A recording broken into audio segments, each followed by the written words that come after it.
Hello everyone. We hope you're doing well. We're doing great, and we truly appreciate your ongoing support. We'd like to briefly address some comments regarding our audiobook series. Rest assured, progress is ongoing. That said, your feedback is vital. If there's a novel you particularly enjoy and want to hear more of, please let us know in the comments. Each chapter requires a financial investment, so we can only continue series that receive strong audience interest. Although we retain core names and plot lines, we make significant editorial changes to enhance clarity, pacing, and immersion. These are not simple recitations. We work hard to deliver a polished, thoughtful listening experience. Without sufficient feedback or engagement, we may need to discontinue a series. So if you're enjoying something, don't stay silent. Your input truly matters. Note, our default audio speed is 3x. If that's too fast, let us know. We're happy to adjust it. Interested in early access to unreleased audiobooks? Visit our Patreon. You'll get to experience new content before it reaches YouTube. Just to clarify, I'm a fan like you. I've purchased these novels and adapted them with care, while respecting all rights and guidelines. For updates, follow us on Facebook and Twitter, X. YouTube update: recently, YouTube flagged some of our content for including mature themes, realistic violence, and darker story elements. As a result, we've decided to stop uploading anything that violates YouTube's guidelines. If you'd like access to the full, uncut versions including the more intense or mature content, you can find them on our Patreon page, where we upload everything first. Available now on Patreon: Shattered Innocence transmigrated into a novel as an extra. Transmigrating over 10,000 years late, I was forced to become a mighty presence. I, the celestial dragon, rule the heavens through the double gate, reigning supreme in countless worlds with peace taming, Tower of God sequence strength, cultivation when you take things to the extreme. Naruto is an Uchiha with cyst. WTF, the centuries-old ancestor in our family take concubine again. Plus 18, Ecchi, reincarnated in Bleach as a wizard. Thanks for listening and happy listening. Chapter 1. These days, there are plenty of protagonists in otherworldly stories who want to live a peaceful, relaxed life. A life completely opposite to the busy, stressful one of the 21st century Korea. I've lived comfortably in this world for about 20 years now without a single complaint. Except, of course, for the lack of electricity. Is the easy life coming to an end? Once I walk through that door and hear my father's decision, my life will probably change 180 degrees. But there's no avoiding this moment. Father, I'm coming in. I knocked on the door 3 times before entering the room. The father of the body I've been inhabiting looked at me with a serious expression and told me to sit. This will take a while. Sit down. Yes. Yesterday, your brother's formal investiture as the heir was completed. As a result, I am no longer the head of the Medici barony. He may have stepped down from his position, but it was only in appearance. My brother, the eldest son, is just a 30-year-old kid, so he'll need plenty of help from our father. By tradition, now that you've reached adulthood, you have to leave this house. I don't think you're aiming for your brother's barony, but you never know what might happen in life. Yes, I understand. He's essentially telling me to leave, but there's no point in arguing. If I resist, I'd be seen as a traitor to the family, aiming for the barony, and might face a mysterious death. I find it oddly amusing that I'm experiencing a classic banishment scene straight out of a web novel. But the father before me isn't the kind of cruel man who would kick me out for being the second son without any talent. Fabio, even though you're the second son, you're still my precious child. So, I know, the Medici family will support you as much as possible. If you want to go to the academy, you can go. If you want to become a soldier, I'll make sure you have a path to become an officer. We'll give you ample funds from the family. The academy he mentioned isn't the type filled with beautiful girls like in web novels, obviously. It's a place where 100% of the students are male, and upon graduation, you get a certificate equivalent to the 5th grade public service position in Korea. But having a certificate doesn't mean you'll be hired, so you'd also need to make an appropriate donation when you apply for jobs. Becoming an officer would mean using the family's connections to get a cushy lieutenant post. It's not fair by any means, but that's how employment works in a fantasy world like this. No matter which path I choose, the family's spending won't be insignificant, but most nobles provide this level of support at minimum. Golden spoon fathers can't stand seeing their kids suffer because of a lack of money. What are you planning to do? I'll fully support whatever you decide. Neither option appeals to me much. I've already seen how the army and civil service function here, where it's normal to use family connections and money to secure a job. If a superior tells you to cough up personal money for drinking or entertaining, you have no choice but to comply. There's no one to complain to, no matter how absurd the demand. In fact, such things are considered a part of the superior's generous training. And now you're asking me, with memories of a past life, to enter this chaotic mess? I'd probably lose my mind in a few years. I want to become a merchant, like our family's founder, Cosimo. Why on earth would you want to become a lowly merchant? Alright, let's hear your reasons. Father's frown deepened as he asked to hear my reasons. He clenched his fists tightly, as if he was deciding whether to beat me after hearing what I had to say. I can't blame him. Merchants in this world are basically like gangsters. They form guilds, split up the market among themselves, and if a newcomer does too well, they send thugs to beat him half to death. They sell quality goods to nobles, but to commoners without backing, they sell overpriced junk and respond with fists if anyone complains. The idea of merchants as scum has become an everyday truth. Who would be happy about their child becoming a mafia member? It may sound childish, but I've always thought about making and selling things since I was young. But until now, I held back for the sake of my brother and the family. Here, trying to present a business plan would be pointless. Even if the family's main business is managing territories rather than running a significant trading company. I've always wanted to make a name for myself as a merchant. But I held back because of my brother and the family. Now that I'm going independent, I want to give it a try. Honestly, ever since I reincarnated in this world, I've dreamed of changing it through business. It may be a dream suited for young fools, but isn't it kind of cool? A life where I challenge myself to see how much I can change this world with 21 street century skills and experience. So I've managed to come up with several game-changing innovations, but being the second son of a barony, I couldn't do anything with them. If I outshine my brother, the legitimate heir, I'd risk being exiled by my powerful father and family. Please, just give me one chance. I wanted to argue logically, but trying to present a business plan here would be pointless. I don't have any accomplishments to show yet. So I decided that appealing to his emotions for initial support would be better. Once I show even a sliver of success, I can leverage that to secure more support. Someone once said, it's 1,000 times harder to go from 0 to 1 than from 1 to 2. Fabio, you've never given me any trouble before, so if this is what you want, I'll support you. But there's one condition. Yes, father. Show me enough potential to convince me. Otherwise, you'll have to go to the academy or become an officer. I can try if I want, but unless I produce extraordinary results, he'll find a way to exercise his veto. I will bring you a good result, no matter what.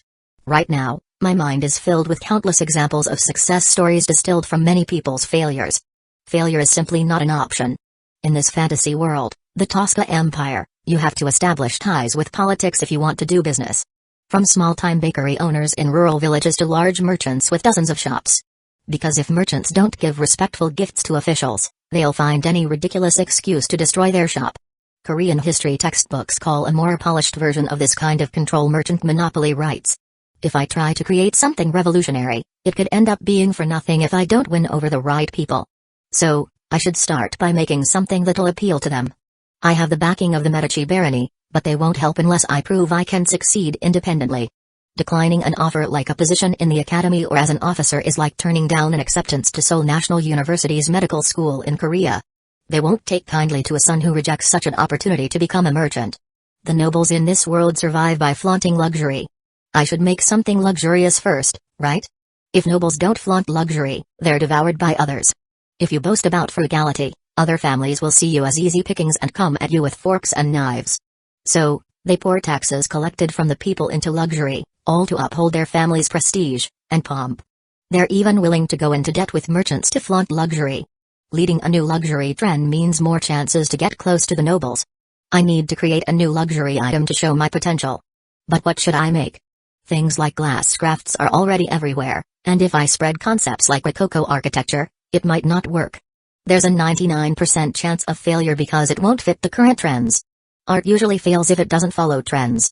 And those trends are set by people as high up as emperors or grand dukes. So, in the end, it has to be something visually pleasing and delicious. In this Tosca Empire, nobles spend most of their time, outside of eating and sleeping, attending lavish banquets and engaging in power struggles.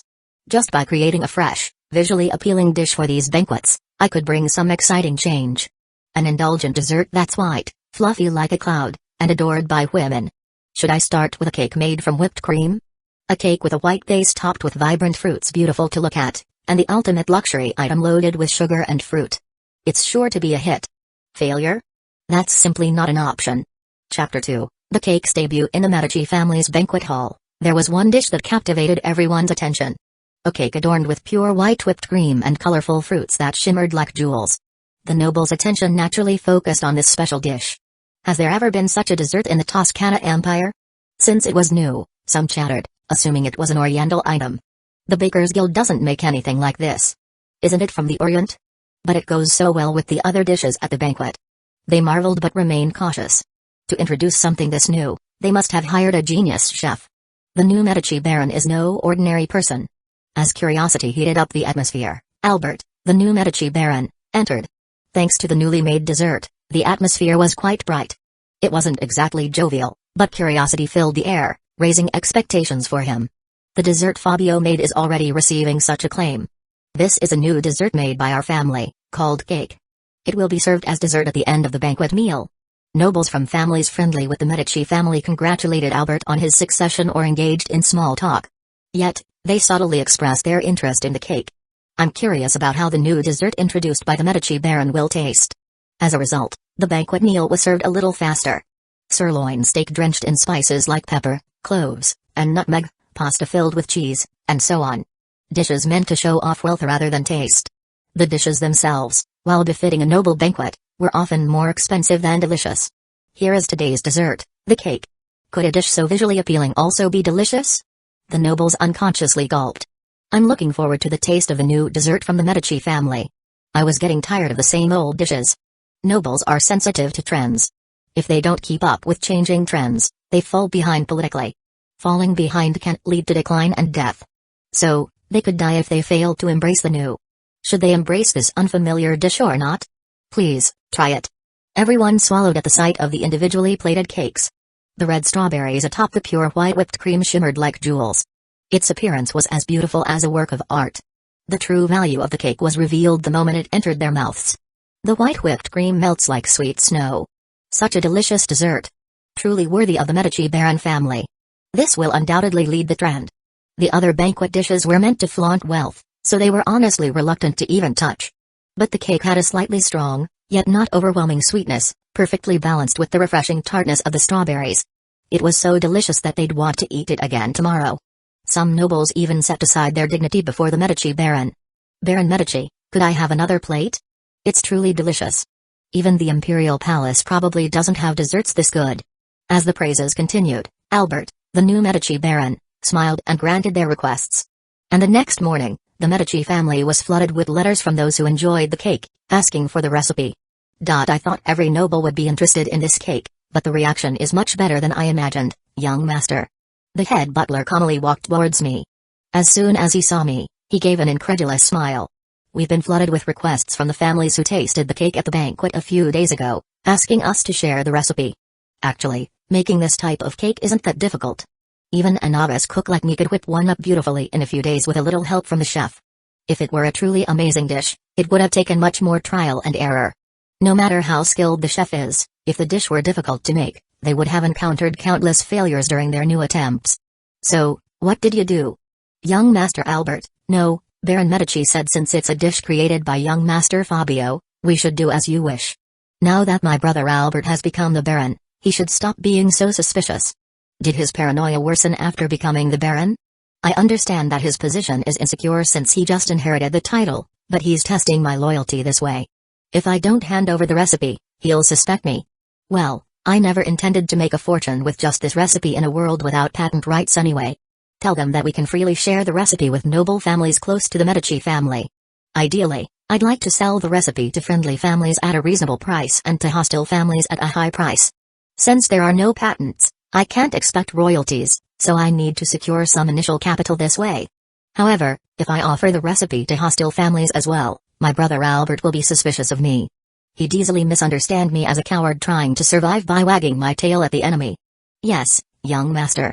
Also, the retired Baron wishes to commend you for your recent achievement. Please come to his room now. Honestly, my contribution isn't small.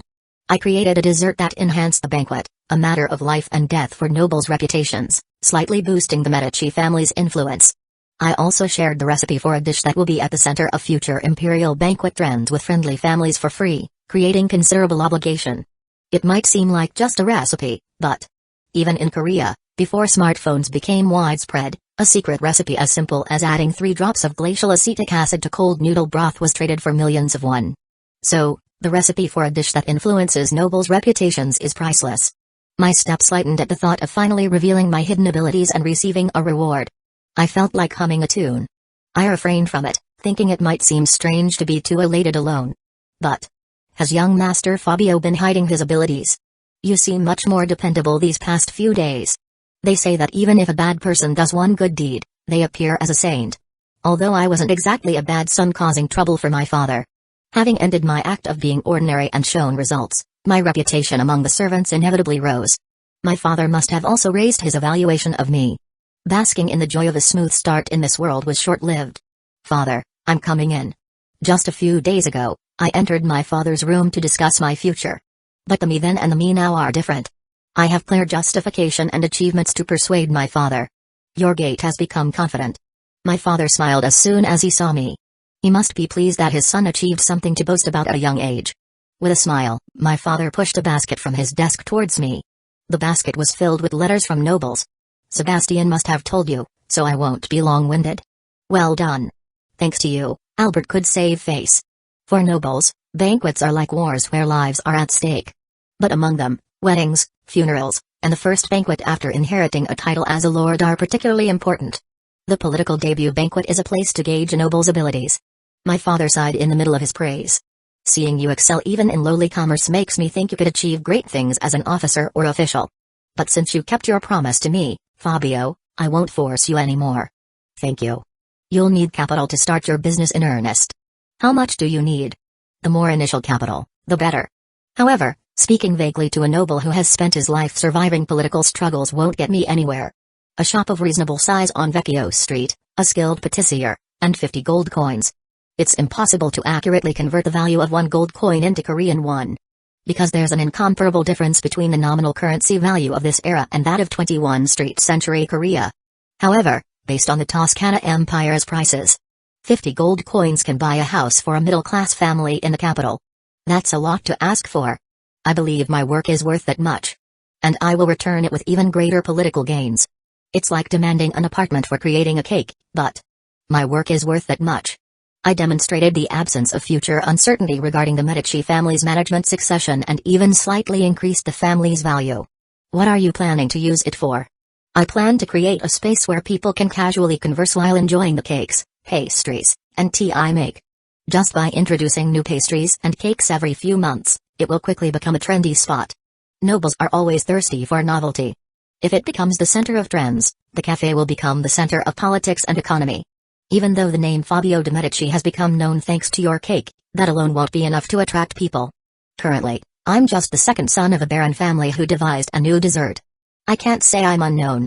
But people won't flock to the cafe just because of my name. So, I'll use a different approach. I'll attract courtesans using the cake's reputation. Courtesans, the equivalent of Korean jisung and idols. As I mentioned idols, they influence many of the empire's trends. Why? Because they're incredibly beautiful. And a cafe frequented by beautiful women, or rather, idols, can't possibly fail, right? They'll line up if I just give them free cakes and pastries. My father immediately used his pen to write an order and a check. "You have proven your worth, so do as you please. I won't blame you even if you fail." Chapter 3. It wasn't simply a matter of free citizens versus slaves. Many courtesans here were from noble families. They were women who had missed their short window for marriage or those whose families had fallen from grace. They possessed knowledge and refinement from being educated as noble ladies from birth. With their innate lineage and the will to live life actively. Women with all these qualities were qualified to become everyone's favorite. Especially in this continent where it was considered virtuous for a man to keep several such courtesans or take them as concubines, in addition to the main wife. "It's a pleasure to meet you. I am Fabio de' Medici, second son of the Medici Baron family. It's truly an honor to meet someone as beautiful as you." This was the common greeting any noble would give a lady. However, for now, it didn't contain a single lie. The person before me had looks that could easily rival Hollywood actresses in movies. Is this what they call a feast for the eyes? "It's nice to meet you." Though her words were polite, her attitude seemed to look down on me, but I had no reason to feel bad. As the courtesan of Count Beauvais, my father's lord, her social status might be unknown, but in terms of power alone, she was clearly above me, the mere second son of a baron family without a title. I've been indebted to the former Baron Medici for a while, So I'm glad to have this opportunity to repay the favor. She unconsciously gave a smile that could bewitch people. Her smiling face was like a living photo spread. No wonder men went crazy for courtesans. And I've been quite interested in you, young master. In what way? Her gaze lingered on the refreshments placed before us. White cream cake and fragrant black tea. Although it's just a dessert, it swept through trends as soon as it was created. Thanks to that, you've become quite famous in social circles, young master. In the 21st century, you couldn't become a member of parliament just by leading trends in Korea, or even the world. But in this era, power was divided according to reputation among nobles. Just leading trends could be considered overcoming a major obstacle necessary for advancement. To think I'd be evaluated this highly just for making one cake. I'm truly grateful that you think so highly of someone as inexperienced as me, madam. By the way, I came here because I have a special favor to ask. Yes, please speak freely. I'll introduce you to a suitable companion.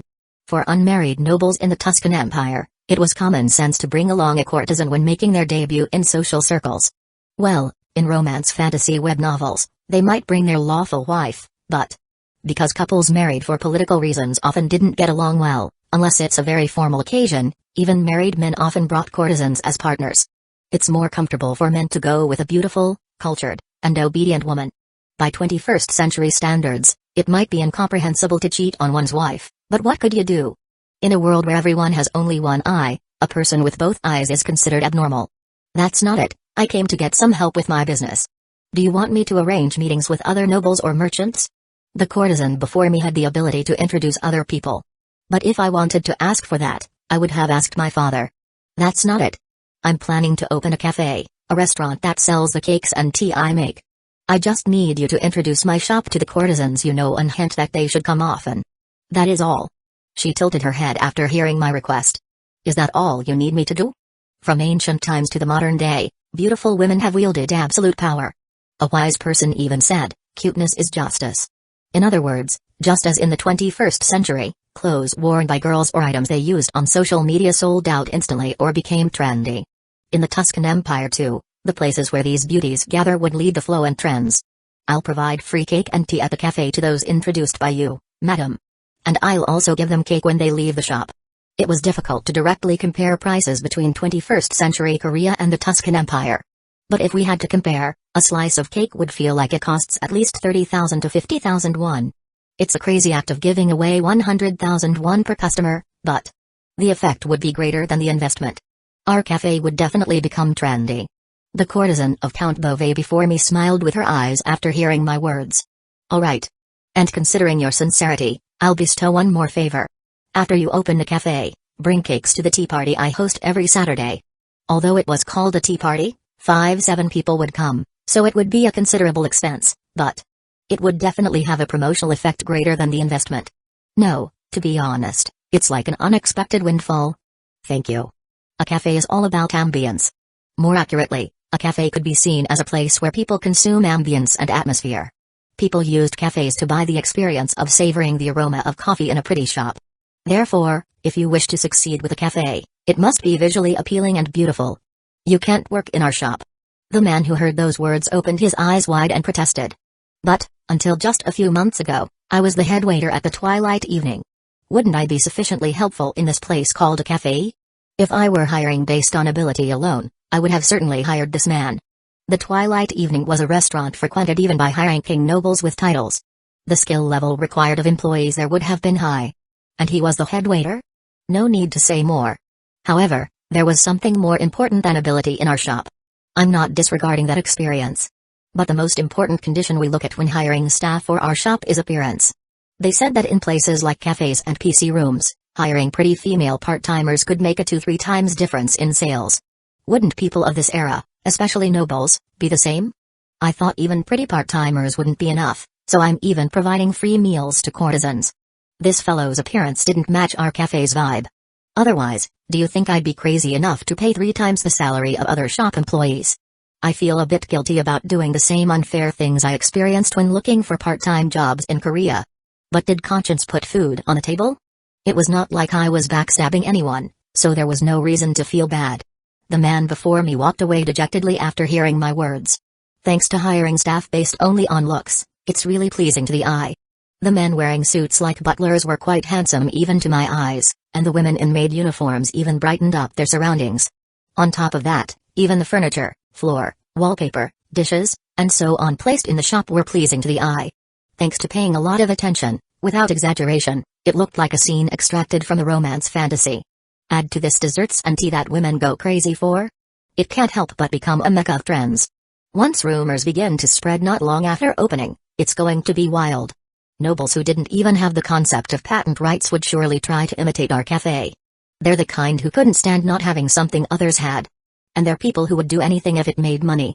The grandfather clock, I bought at great expense to create the cafe atmosphere and check the time, rang. Is it time to open? Although it was just a temporary opening since staff training wasn't finished yet. In a sense, it could be called a practice run. The staff, who received intensive training lured by high wages, quickly moved to their positions and prepared for the opening. As soon as the shop opened, several beautiful women wearing fancy dresses were going out arrived at the shop. Welcome. A male employee in a suit quickly approached to greet them. When he greeted them with a smile, smiles appeared on the beauties' faces. As expected, being handsome and pretty is the best. I'll guide you to the terrace area. The male employee guiding them was actually just an ordinary citizen hired based only on face and height. But perhaps thanks to the power of crash training, his movements exuded dignity no less than a butler from any family. Though of course, it couldn't compare to the real thing. What would you like to order from the menu? After taking the order, the employee left, and the courtesans began to chat. Talk about the cafe, what happened yesterday, which clothes were pretty, and so on. And the gazes of nobles and passers-by lingered on them. Though the forms were different, generally feelings of admiration and slight envy could be felt. Some young ladies tried to step in directly after seeing the cafe's sign, but... I'm sorry, young ladies. We're not officially open yet, so only guests specially invited by young Master Fabio in advance can use the cafe. The young ladies looked like they were about to protest, but... seeing the men's plausible faces, they nodded in understanding. We'll officially open the day after tomorrow, so please do visit us then, young ladies. To exaggerate a bit, over the course of today, the number of young ladies who said they would definitely come exceeded a truckload. The success was already as good as decided. Chapter 4, I thought there wouldn't be people at this time. I told you not to push. Do you know which family the lady I serve is from? You think your lady is the only noble young lady? One hit and your jaw will spin right around, you bastard. Our cafe was definitely not a place for commoners. Therefore, people who would use such rough language in public wouldn't come as customers. But it was unthinkable for noble young ladies to stand in line themselves. Because that would be improper behavior for a noble. So they must have sent their servants to stand in for them. When it was time to open the shop, the noble young ladies who employed these people would come flooding in. Antonio, have you finished preparations like cleaning the shop? Antonio, the only middle-aged man in this shop and the assistant manager. Usually, he's a handsome man who shows the composure typical of middle-aged men with a subtle smile. Perhaps because more people came than expected, his characteristic smile was there, but the corners of his mouth were trembling slightly. As you instructed, young master, we've cleaned the shop thoroughly and prepared plenty of cakes and tea leaves. But I'm afraid we won't be able to handle this many people with our current staff. I had expected people to flock here from the first day of business. That's why I hired many employees compared to the shop size and stocked up on various ingredients to the point where Antonio was worried. But if this is all the ingredients I had prepared, they would run out in less than half a day. No, considering customers who would take cakes to go, it might be even faster. For now, tell them to fill the cake baking area with people. Not everyone can apply cream or do decorations, but anyone can make bread dough, right? Applying cream evenly isn't really a difficult task. It's just that a complete novice can't do it instantly. On the other hand, anyone can make dough if the measurements were done properly. Also, get someone who can write and set up a temporary stand in front to take orders from people who want to take cakes to go, starting now. More than half, no, over 2/3 of the servants there probably wanted to buy cakes to take home or to tea parties. First, disperse the crowd, and since we haven't started business yet, get some porters to deliver cakes. Even if the noble young ladies weren't waiting themselves, it was not a good idea to keep their servants waiting for too long. And give those waiting servants a glass of water, no, some hot soup. Even though it's late autumn, they must be cold and hungry standing there since morning. Distributing dozens of bowls of soup would become quite an expense. But if we could get on their good side by giving out a few bowls of soup, it was a bargain. Compared to the profit we'd get from customers consuming cakes and tea, this was just a drop in the bucket. I thought I was going to freeze to death. Now I feel like I might live. Smiles appeared on the faces of those who received the soup. When they returned home now, they'd probably spread good words about me, saying that the second young master of the Medici family was a kind person who even takes care of lowly people. We're about to open for business. With those words, beautifully dressed women appeared from various places. The young ladies immediately switched places with their family's servants and lined up to enter. The inside of the shop has such a nice atmosphere. I like how it gives a feeling of comfort. The young ladies who entered the shop looked around with shining eyes. The interior like tables and chairs, carefully selected staff, cute cakes and cookies, and so on. Objects and atmosphere meticulously tailored to women's sensibilities. Unlike the tea parties held at our family homes, it's nice that we can talk comfortably here. After all, at tea parties, we have to pretend to be friendly even with women we don't like. The cafe I opened was designed so that people could come purely with those they're close to, without political considerations. So if it becomes a salon-like place where women gather to talk like this, would it eventually become a place where men also come to have private conversations? Young master, all 120 cakes we prepared have been sold. Even though most of this cafe's sales actually came from takeout, already 120. It had only been 2 hours since we opened. And please look over there. Unlike the elegant and quiet cafe interior, the takeout counter was in chaos. In 2 hours, there will be a tea party hosted by the young lady of our Vieta family. Please give us the cakes quickly. You think the Vieta family is the only one in line? Keep to the order. Our family is in a hurry too. While the cafe area where the young ladies gathered was quite elegant despite the line outside. The mere servants who didn't need to worry about dignity were really enthusiastic. If it's like this on the first day of opening, if we just tried the trend properly, could we become filthy rich with just this one cafe? What should we do? Everyone, both inside and outside the cafe, are important customers. However, the young ladies inside are the top priority, so make sure to secure enough for those dining in the cafe. It's okay to make the servants waiting outside wait if there's a legitimate reason. Servants of noble families were just like employees of big companies. But the young ladies inside the cafe were like the daughters of company presidents. If we couldn't do business because we didn't have anything to give them, our reputation would plummet. There are also male nobles outside. What should we do? This cafe was thoroughly designed to cater to women's tastes. Why on earth did men come? Don't discriminate against customers, let them in. Inform them that they must order at least 1 slice of cake and 1 cup of tea per person. The Tuscan Empire did have some aspects similar to medieval Europe. However, they didn't advocate for gender separation like men and women should not sit together after age 7 as in Joseon. So there's no problem mixing men and women in the same shop. The ones who entered the shop were young gentlemen dressed to the nines. I heard it's trendy among women these days, so I came to see it, and it's quite nice. Let's have a cup of tea and talk comfortably. Then shall we all talk about swordsmanship? They were all dressed up pretending not to be interested in women. But their eyes kept glancing at the women.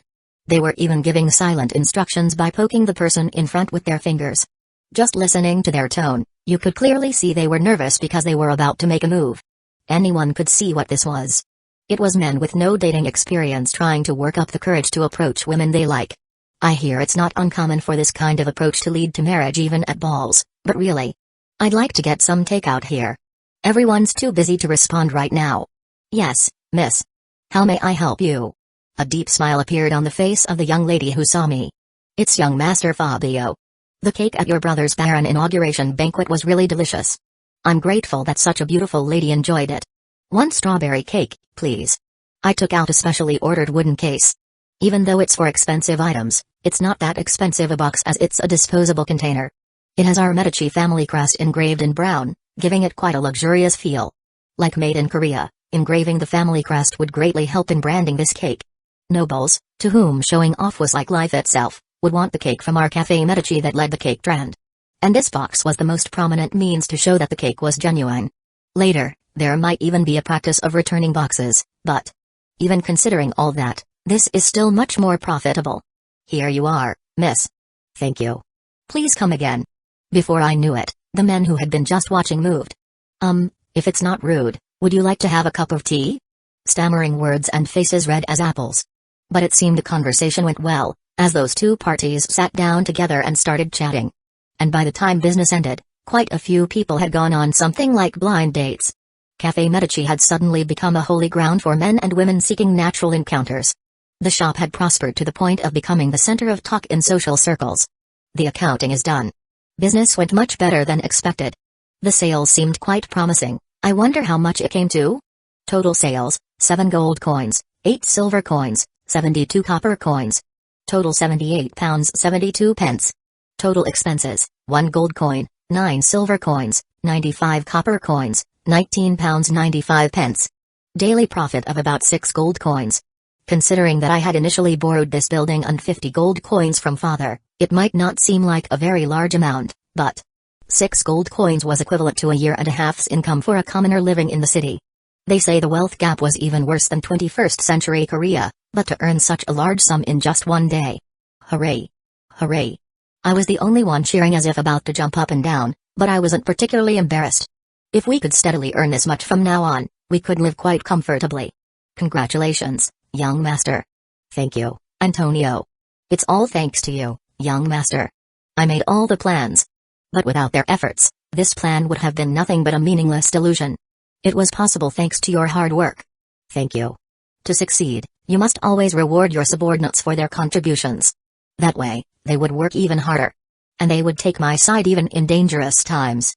The daily wage for the rest of the staff, excluding Antonio, is 3 copper coins, 3 pence. Antonio received a separate assistant manager allowance, so his salary was about twice that of regular employees.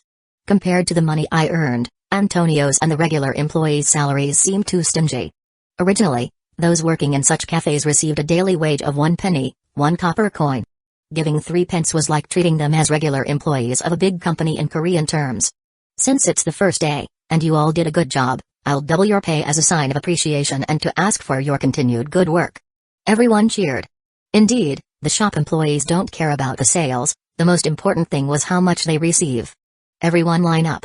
There's only one reason I bothered to hand out wages personally. It was a performance meant to make them feel even more grateful to me, since I was giving them money anyway. But when those who received wages they couldn't even imagine saw me giving out the wages personally. Thank you, young master. Thank you so much. Everyone's eyes reddened and they bowed their heads over and over. Unlike other nobles, I will always share the joy with you when good things happen. So work as if this is your own shop. Good job everyone, and come at the same time tomorrow. Antonio, before you leave, put up a notice to hire more people to make cake batter, and write and send a letter to secure more carts. Our shop prospered more and more as the employees and I, the owner, worked together as one body, but just 2 weeks later, an unexpected interference came. What bastard reported our Café Medici to the church as an extremely lewd den? Chapter 5, if we had actively encouraged mixed-gender table seating like a club, I wouldn't feel so wronged. So what exactly happened? A sigh involuntarily escaped my lips. My hands unconsciously clenched tightly. My subordinate butler, Samuel, shook his head. Viscount Valiano reported to Assistant Bishop Christian that Café Medici was facilitating natural meetings between women and men, claiming it was an extremely lewd act that goes against the Bible and doctrine. Of course, noble marriages were, in principle, supposed to be with partners chosen by the family. In theory, romance between men and women was considered as lewd as walking around naked in the park and having sex. However, this principle was rarely followed in practice. Except for the heirs of high-ranking noble families above the rank of baron, many other children often fell in love and married after meeting at balls. Are they so pure themselves? Unbelievable bastards. As in medieval and early modern Europe, in principle, one man was supposed to marry one woman and love her for life. However, in Europe where machismo and bravado were measures of power, it was extremely difficult to love just one woman. Sponsoring courtesans, coercing maids hired specifically for their looks into sexual relationships through intimidation, and so on. By European standards, they satisfied their sexual desires through free love. Men who didn't do this were branded as lesser men and became the subject of gossip among nobles. It was the same in the Tuscan Empire, and the church didn't particularly crack down on this culture. They just used it as an excuse to extract a bit more donations during confession. Many church priests also went out the back door to wash away their anguish or entered into common-law relationships. However, in our medieval Tuscan Empire, when the strong break ethics, it's romance, but when the weak do it, they can become sinners just for breathing. Assistant Bishop Samuel claims that Café Medici is a place where young men and women engage in lewd behavior and blaspheme against the Lord, and says he will severely punish it in the church court. I suppose the assistant bishop himself will act as the judge. When you hear about a church trial, you might think of witch hunts where burning at the stake was the default, trials that start with the decision to kill. Sentencing people to death by burning was considered a harsh execution even by medieval standards and was rarely carried out. Moreover, Since I hadn't openly denied the church, they wouldn't go so far as to kill me, the second son of the Medici family. However, the verdict wouldn't be light. The assistant bishop will surely order the closure and confiscation of Cafe Medici, and the recovery of all money earned so far. In addition, he'll use all sorts of excuses to label me as lacking in faith. Cafe Medici was already a trend in the Tuscan Empire. Nobles sought natural encounters here, enjoying conversation, and Medici family cakes had become indispensable at banquets. If I could save up like this for about a year, I could buy a small village with money. And I had gained political influence incomparable to that. Moreover, for a 20-year-old kid to achieve such feats in just a few weeks? The noble factions opposing our family must be going crazy with the desire to crush such a strong competitor. That assistant bishop bastard must have been promised a considerable sum in exchange for my destruction. Even if I could somehow withstand the confiscation of Cafe Medici, if I'm labeled as lacking in faith, I'm finished. Being labeled as lacking in faith was like having a record of serial killings in Korea. Because in the empire, faith was something everyone was supposed to have. What will you do? Will you ask the Baron for help? In a 21st century trial, with no proper evidence, just appointing a decent lawyer would result in a not guilty verdict. However, the Tuscan Empire's judicial system was centered on testimonies. Even if I presented hundreds of pieces of evidence that I did nothing wrong, it would be almost useless if there was consistent testimony from the witness. The higher the status of the witness and the accuser, the more effective the consistent testimony became. Someone like me, a second son of a baron family, had a lower social status than the assistant bishop and Viscount Valiano, so even if I brought dozens of pieces of evidence of my innocence, I'd probably still be found guilty. In the end, I too had to seek out a person of high status to rely on. To survive. The Baron doesn't like me. So I'll find someone else. As I'm also a blood relative and vassal of the Medici Baron family, they would help if I asked. But in return, my brother Albert would try to put a collar around my neck. I didn't want to suffer such a fate after coming to another world. I'm thinking of going to Duke Visconti. Duke Visconti was the lord of Count Buved, who was the lord of the Medici Baron family. He was a high-ranking person somewhat distant from us, but he wouldn't just stand by and watch our family, his subordinate, suffer an unjust fate. The Duke happens to want to suppress the Sforza ducal family and become the top noble in the Tuscan Empire. I'll have to persuade him that I can be of help to that ambition. To be honest, I'm more capable than my brother Albert. Albert becoming Baron Medici was honestly just due to his bloodline. In terms of ability alone, putting anyone else in that position would yield almost the same results. But how many people could achieve results like mine in such a short time if someone else were put in my position as the second son of the Medici family? Objectively thinking, there would be almost none. No matter how much this damned empire is a status-based society, ability is still important, so it's worth trying to persuade based on achievements. Send a letter to Duke Visconti. Say that Fabio de' Medici, second son of the Medici Baron family, wishes to make a proposal that would benefit His Grace the Duke. Normally, a letter written by a second son of a Baron family would never be delivered to a Duke. It would usually be torn up by the Duke's head butler or at the butler level. Because a second son of a Baron family would at best be equivalent to a lieutenant in the army, while a Duke would be in a position equivalent to a general. Your Grace, Fabio de' Medici, second son of the Medici Baron family, has sent a letter directly to you. The Duke smirked upon hearing this. The Medici Baron family, though among the upper ranks of his over 10,000 vassals. There was an insurmountable difference between himself and a mere Baron family. And now a mere second son, not even the family head or heir, dares to make a request of him? It was as brazen as could be.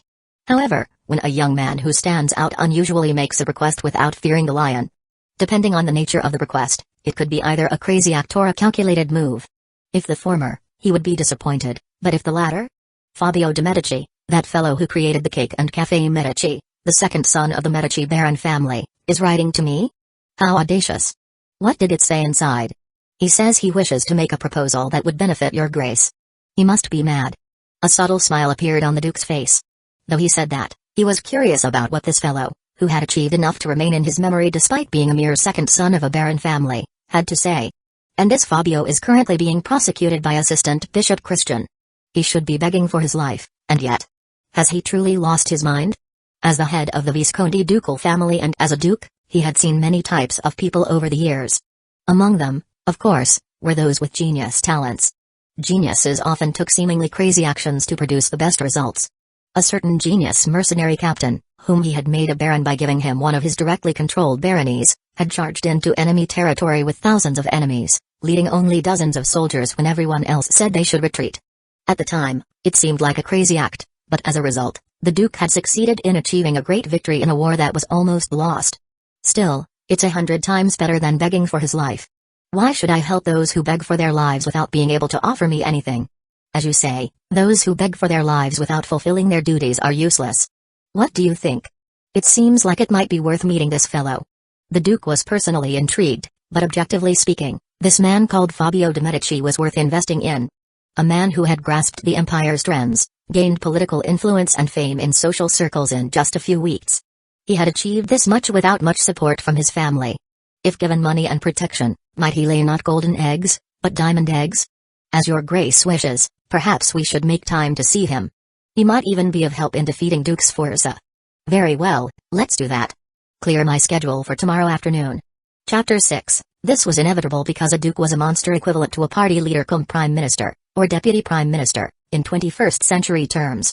Although I felt a sense of unease and crisis about whether I should lower myself according to the common sense I had lived with for nearly 20 years in the Tuscan Empire. Thank you very much for making time for me, Your Grace. Groveling when dealing with high-ranking people was the wrong answer. It was not to say that manner should be thrown to the wind. Showing a humble yet principled attitude was the way to avoid being looked down upon by high-ranking individuals. If you had trembled like other common fellows under me, I would have been greatly disappointed. I like your dignified yet not arrogant demeanor. The Duke smiled subtly. He shrugged slightly and asked back. Am I not frightening at all? Fear directly translates to authority. If I say I'm not scared, he might get angry, thinking I'm looking down on him. By Korean standards, this would be extremely rude behavior, but in our empire, it's highly disrespectful for someone of lower status not to fear a higher-ranking person. To the extent that even if my head were physically cracked, I would have no right to complain. How could that be possible? You seem quite confident when saying that. I fear failing to gain your grace's trust more. That's why I'm trying to maintain composure and not waver even in the face of your grace's majesty. Duke Visconti tapped the desk in front of him after hearing my words. I think we can talk a bit longer. Sit down there. I'm glad that the humble yet confident strategy seemed to have worked well. But now the real battle begins. The Duke had the teacup and teapot beside him cleared away, and deliberately brought out new tea in a gold-crafted teapot. Usually, the aroma of tea could only be smelled when the teacup was brought close to the nose. To smell the tangy scent of fruit even before drinking the tea. How's the aroma of the tea? This is the best tea I've ever had. It's royal grey, personally bestowed upon me by the imperial family. Such conversations might seem meaningless on the surface. However, when you dig into the underlying meaning, it contains very important implications. First, someone of the Duke's rank could probably store several boxes of tea leaves bestowed by the imperial family in his warehouse. Because it's frequently bestowed by the imperial family. Nevertheless, the value of black tea that only imperial family members could drink, bestowed by the imperial family, was beyond imagination. It's absolutely not something that could be bought just by hoarding money. This must mean he had high expectations for me. I have high expectations for you. It was a threat that he would be very disappointed if I didn't meet those expectations. I wish to give you an opportunity to strike a blow against the Sforza ducal family. There were two ducal families in the Tuscan Empire. Among them, the Visconti ducal family was the weaker one. The Sforza ducal family could be considered the strongest. Therefore, defeating the Sforza family has always been the goal of successive Visconti dukes. If you lie or speak nonsense, I'll remove the ornament above your shoulders for the crime of insulting me. While in the Republic of Korea, politicians saying I'll kill you at most meant using their connections and lawyers to make you a criminal through judicial procedures. In the Tuscan Empire, it was common to execute beheadings on the guillotine for the crime of blasphemy. There were even occasional reports of nobles with broken personalities killing serfs just for touching them. I have devised a new method of steel production. Using this method, we can easily obtain massive amounts of steel. The Duke's eyes lit up as soon as he heard the word steel. Steel? A method to easily obtain steel, is that really true? You're not lying, are you? No, you wouldn't be crazy enough to tell such a lie in front of me. The mass production of steel was such an enormous matter that even someone of the Duke's stature was stammering. In our empire now, the cost to train one knight was about 120 gold coins, more than half of which was equipment cost. And over 80% of the equipment cost was the money that went into making steel, most of which was labor cost. This was because our empire's steel-making method is a crude one where pig iron was made and then hammered to death to make steel. How could it be cheap when human lives are being ground away? Wouldn't it look more credible if I explained this with pictures? May I show you a diagram for explanation? I took out a picture from my breast pocket. I haven't shown this to Baron Medici or my father yet, but I'm showing it to you first, Your Grace." The Duke couldn't take his eyes off the picture after hearing my words. "This is called a reverberatory furnace. It's a furnace that can easily turn pig iron into steel." "Explain the principle." "We put charcoal in this hole at the bottom right and light a fire. Then hot air rises and melts the pig iron in the center. Does anything change by melting iron that already contains impurities? Iron melts at extremely high temperatures, so the impurities inside burn away. There were several differences between pig iron, wrought iron, and steel, but basically it's like this. The lower the level of impurities, the higher the strength. So we make this reverberatory furnace to burn away the impurities. When all the impurities are burned away, all the iron left inside becomes steel." After hearing my words, the Duke looked at me with an expression of disbelief. "It's so simple and easy it's almost disappointing. Of course, there would be a lot of trial and error if we actually make this. The structure of the reverberatory furnace itself was not that difficult. To exaggerate a little, if you know the shape, you could probably make it with middle school students. However, this was invented in the 1830s. It's easy to make but very difficult to conceive. If we add a little animal bone to this, the strength will increase a bit more. The phosphorus in it plays an important role. You don't have any other technologies besides this, do you?" "Actually, I did have more. A blast furnace shaped like a chimney that turns iron ore into pig iron, a Bessemer converter that requires more advanced technology than a reverberatory furnace but can produce steel in tons once built, and so on. Technologies that could change the history of industry just by making one. However, I didn't have enough money to make these right now. While a reverberatory furnace was about the size of a house, a blast furnace needs to be built at least 20 meters tall. Making a Bessemer converter would be a struggle to implement the air vents. I'll keep it a secret. For a young fellow these days, you've got quite some guts. Keeping secrets from me. Well, just showing this has already skyrocketed my value long ago. Why would I reveal my secrets? I should make him misunderstand on his own and raise my value. I am a merchant. It's my daily life to put even my life on the scale to make money. So, how much will you buy me for?" The Duke crossed his arms leisurely and smiled. His mouth corners almost touched his ears. "I hear you're currently embroiled in a church trial? Without any special backing, you won't be able to fend off Christian's offensive." Was he trying to lower my price in exchange for saving my life? Well, it's common in any game to get a discount on items after saving someone's life. I'll give him that. I'll move the Grand Archbishop of Florence for you. That fellow has to bark like a dog at my word, so he'll help you very diligently. Furthermore, he'll even strip that Christian fellow of his priesthood. "Thank you, Your Grace. I'll fully invest if you give me 30% of the sales and entrust me with the right to dispose of the products." Isn't this an attractive condition? To be honest, it was. It was not uncommon for others to take nearly 40% as protection money without even making initial investments. But if I bow down once like this, from then on, I'll keep being taken advantage of. This was an absolute disaster that I, aiming to be a behind-the-scenes manipulator in another world, cannot tolerate. "Thank you for your valuable time, Your Grace." Saying that, I stood up to leave the place. It's extremely rude, but that gentleman can't kill me now. If he kills me here, he would become trash who killed his vassal's son for no reason, lose political influence, and fall to ruin. But if I went outside, I could sell the mass production recipe for steel to the Sforza ducal family. The Duke hurriedly stood up and grabbed me. "Stop." Then he shook his head. 20% of the sales, I'll provide all the protection and initial capital. I'll apply this condition to any new contracts we make in the future, how about that? This is why monopolies were bad. Because a competitive structure is created, even a small person like me can maximize my value. I pledge my loyalty to Your Grace, Duke. Now let's talk about the investment in earnest. And so I was able to conclude a very favorable contract, using the new steel-making method as a hostage. The Duke saw me off with an expression as if his soul had left his body, but I can guarantee that 10 minutes after I leave, he'll realize the value of the right to dispose of steel and start dancing. Chapter 7. At this point, even if I openly killed someone on the street, I'd get off with a slap on the wrist. However, I was still putting on an act. Pretending as if I hadn't made any preparations despite the impending trial. "Antonio, since we don't know when customers might come, we'll keep the currently employed staff. We'll pay their daily wages as promised." "Yes, young master. And while coffee is delicious, how about we try serving juice made from blended fruits instead of coffee? Something like lemon juice." Antonio couldn't properly respond after hearing my words. He gave me a slightly pitying look. "Young master, are you really alright? How could Assistant Bishop Christian charge you with such an absurd crime? Due to Christian prosecuting me and this cafe in the church court, we had almost no customers. Once a church trial was involved, it was extremely difficult for someone like me, who officially had no backing, to survive. Getting involved could tarnish one's reputation as a noble. It's fine. Deus knows I'm innocent, so why worry? The church will surely clear my name. Though I said this, I didn't trust the Tuscan Empire, or rather, the Deus Church. There might be a god since transmigration exists, but these church clergy create illegitimate children without proper marriages. They even run laundering machines exclusively for social status, promising to make these illegitimate children nobles. When they're trying to ruin someone like me, who's done nothing wrong, by dragging me to a church trial. How could I trust the church? If that's what you say, young master, I'll accept it. Just please don't forget that we're always praying for you. Having transmigrated, I won't deny the existence of God, but what good would come from believing in this Deus?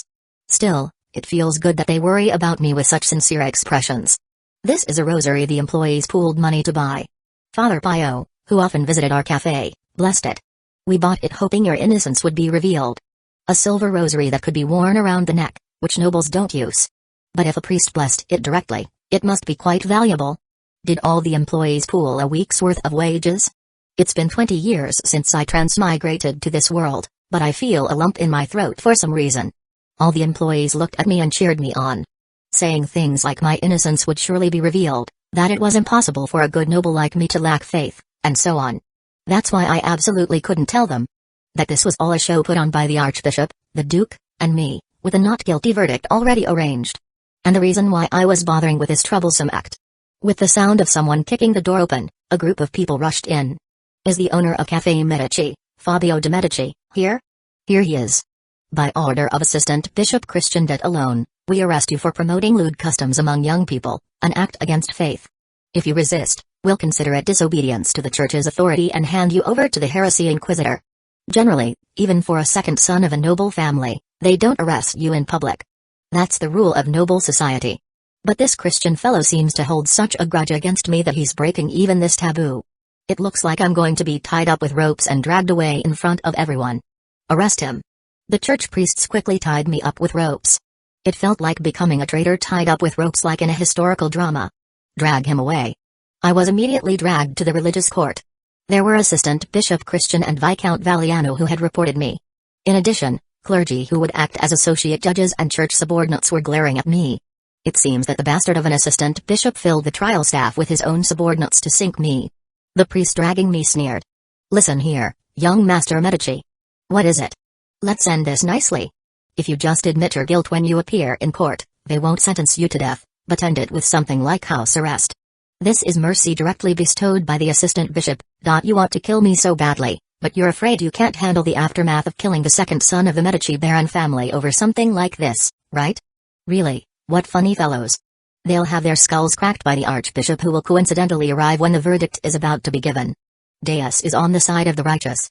My righteousness will be revealed in court. You seem to have read some Bible despite not even going to the academy.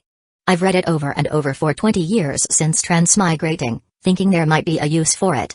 Because even just having a general grasp of the Bible can make you be treated as a very cultured person. If you don't admit your guilt, the assistant bishop might sentence you to be burned at the stake. Think carefully. Even Galileo Galilei's religious trial was conducted in this way. If the church marks you as an impure element, you get interrogated in the church court. After the interrogation, you're given a chance to repent, and if you do, your sentence is drastically reduced. Even Galileo's original sentence of burning at the stake was reduced to lifelong house arrest, with limited freedom of movement. Christian, sitting in the highest seat, immediately declared the admission of spectators and the start of the trial. True to the empire where even watching a trial becomes entertainment, nobles of all ages gathered.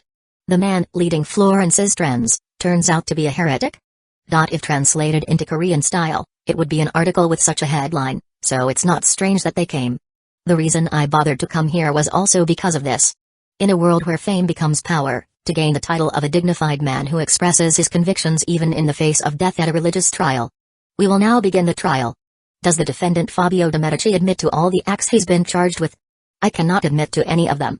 At those words, the nobles who didn't know the situation looked at me with interested gazes.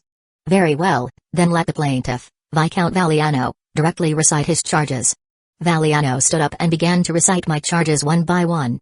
The defendant Fabio opened a lewd establishment called Caffè Medici, corrupting the morals of Florence, the capital of the empire. In the 21st century, moral corruption would end up as a misdemeanor unless it's in the realm of rape or sex crimes. But in this era, moral corruption could get you killed. In some sense, it's almost at the level of murder. These are the pieces of evidence I've heard and witnessed. And respected assistant bishop, originally marriage is a blessing where a man and woman chosen by their parents are paired together. How can noble men and women gather shamelessly in a place called a cafe, engage in conversation, and fall in love with each other in such a lewd manner? The younger generation reacted coldly to those words. What is that old-fashioned person saying? It's okay to fall in love at a ball, but not okay at a cafe? On the other hand, a minority of old-fashioned grandfathers somewhat sympathized. Of course, marriage between men and women should be based on family interests. These days, young people are so brazen, tsk. In my day, we couldn't even think of such things. I couldn't say anything to these old-fashioned gentlemen right now, but you arrange political marriages for noble young ladies and lock them up at home, while you show off your virility to courtesans and maids. Wasn't that abnormal? Deus taught that man and woman should become one flesh. These gentlemen who pretend to be devout believers with their mouths. However, Christian, who was the judge and assistant bishop at this place, made the sign of the cross after hearing those words. O Lord, for such a disgraceful thing to happen in the world. The world is truly in its last days. No, it's your head that's on its last days. What must be in your head to think that men and women immediately have relations just by talking? You seem to be about 50 years old. Do you still have that much energy at that age? However, I will do my duty. The assistant bishop bastard tapped the ground with the staff in his hand. Besides Viscount Christian, there are as many as 15 others who have given similar testimonies. We can't put them all on the witness stand, but they've all sworn to Deus and submitted written testimonies. The content of the testimonies was obvious without even looking. If you untangle all the logical relationships, it would be nonsense. However, those who testified must be people of quite high status. In a society where status equals credibility, it's useless to protest against that. But what is he trying to do? The Grand Archbishop of Florence will soon come and sort out the whole situation. So I just need to show the best possible image in a fight where the outcome is already decided. Pretending to be composed even in the face of death. Oh Deus, I beseech you to recognize my innocence. Chapter 8. As a bishop of the Deus Church and a doctor of theology, I have studied the words of Deus since you were suckling. I, who have sought only his will for many years, am condemning you according to the words written in the Bible. Do you think it makes sense to stubbornly persist based on your short-sighted view? If Christian and I were to debate theology, I would lose. I didn't major in theology in Korea, and I don't have titles to boast about like he does. Although the title of assistant bishop might sound a bit weak, he was still officially a bishop. And a bishop was a powerful clergyman with power equivalent to a baron in any region. In this situation, how could I hold out until the archbishop arrives without losing face? Respected bishop, I respect the rights and responsibilities that the Lord has bestowed upon you. Christian's face wrinkled. Puzzled sounds rose from the gallery. They couldn't help but think that way when someone who should be expressing their grievances seemed to be affirming the judge's unreasonableness. Furthermore, I respect all the hardships and trials you've gone through to receive Deus's calling. Knowing that, how can you be so arrogant? Repent all your sins now, and the church will show you mercy.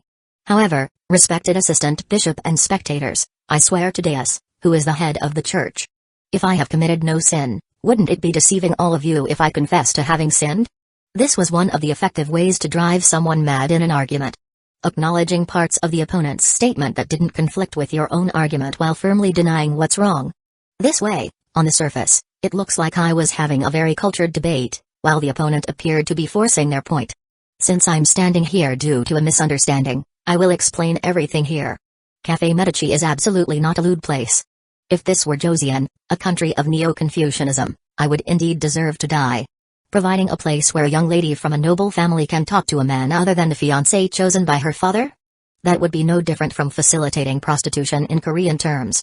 However, in the Tuscan Empire, providing a place for men and women to date. It's not a crime. Those who have used Cafe Medici will know. It's a place where people, regardless of gender, can come to enjoy tea and cake, and have comfortable conversations with their companions without being bound by formalities. Some of those present nodded in agreement. And the issue of men and women meeting, which the bishop is concerned about, happened very naturally. Are you confessing that you created a space where men and women can gather and natural romance occurs? I understand you want to eat me alive, but I can see the saliva forming in your mouth, try to hide it a bit. The Bible says, be fruitful and multiply. It also says that man and woman should become one flesh. So how can it be a sin for men and women who came separately to be attracted to each other and fall in love? There's one big misconception people have about the Middle Ages. That only Latin was correct for the Bible, and that only using Latin was recognized as a proper mass. However, even the latter was openly disregarded by priests who didn't graduate from theology assigned to rural villages, and while there was a Latin Bible first principle, it didn't mean that other translations of the Bible shouldn't exist. It's just that many of those who translated the Bible into vernacular languages were considered heretics from the Catholic perspective. And it seemed to be problematic because it was added as one of the charges when burning heretics at the stake. The Tuscan Empire was similar to this. If I had deliberately seated eligible young men and women at the same table, that would be one thing. But can it be a sin for men and women to naturally become close? Even though this was the Middle Ages, the reaction of the spectators was subtly important. Why? Because the spectators who came here out of boredom were like journalists who would spread gossip about Christian and spread my reputation after the trial ended. Is it wrong for men and women to fall in love after seeing each other at beautifully dressed balls? Most titled nobles took their legal wives through political marriages. However, just as there were troublemakers in any era, there were not a few who marry after falling in love at balls. Such marriages were often done by second or third sons like me who weren't bound by succession. Even those who had political marriages considered this a kind of romance, so that says it all. I too would like to experience such love someday. It's absolutely not an empty word. Even I think it's quite romantic. The image of two people slipping away from the banquet hall where everyone else was dancing to have a conversation. And then even a kiss. Honestly, just imagining it feels good. With a logically flawless rebuttal and having captured the public opinion of the spectators, the atmosphere unanimously tilted in my favor. Yes, one could fall in love while dancing at a banquet.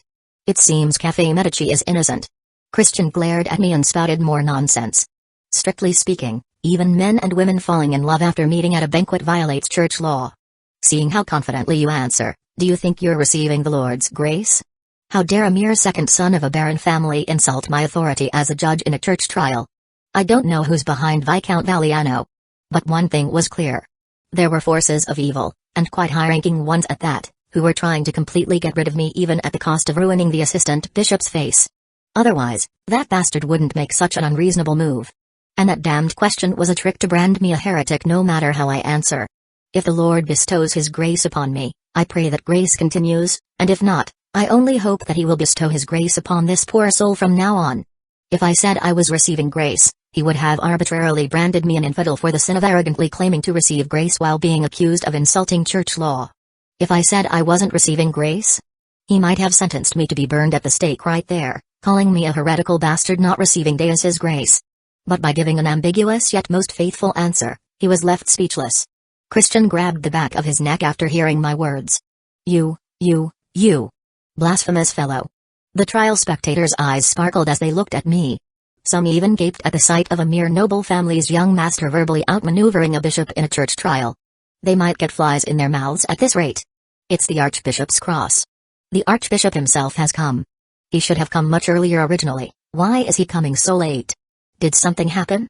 It's His Grace the Archbishop of Florence. Upon hearing those words, the faces of our Bishop Christian and Viscount Valiano turned not just pale white, but truly blue. This church trial itself was held by making unreasonable claims. And now comes the Archbishop with authority more than enough to overturn it? It meant they were dead here. Be quiet.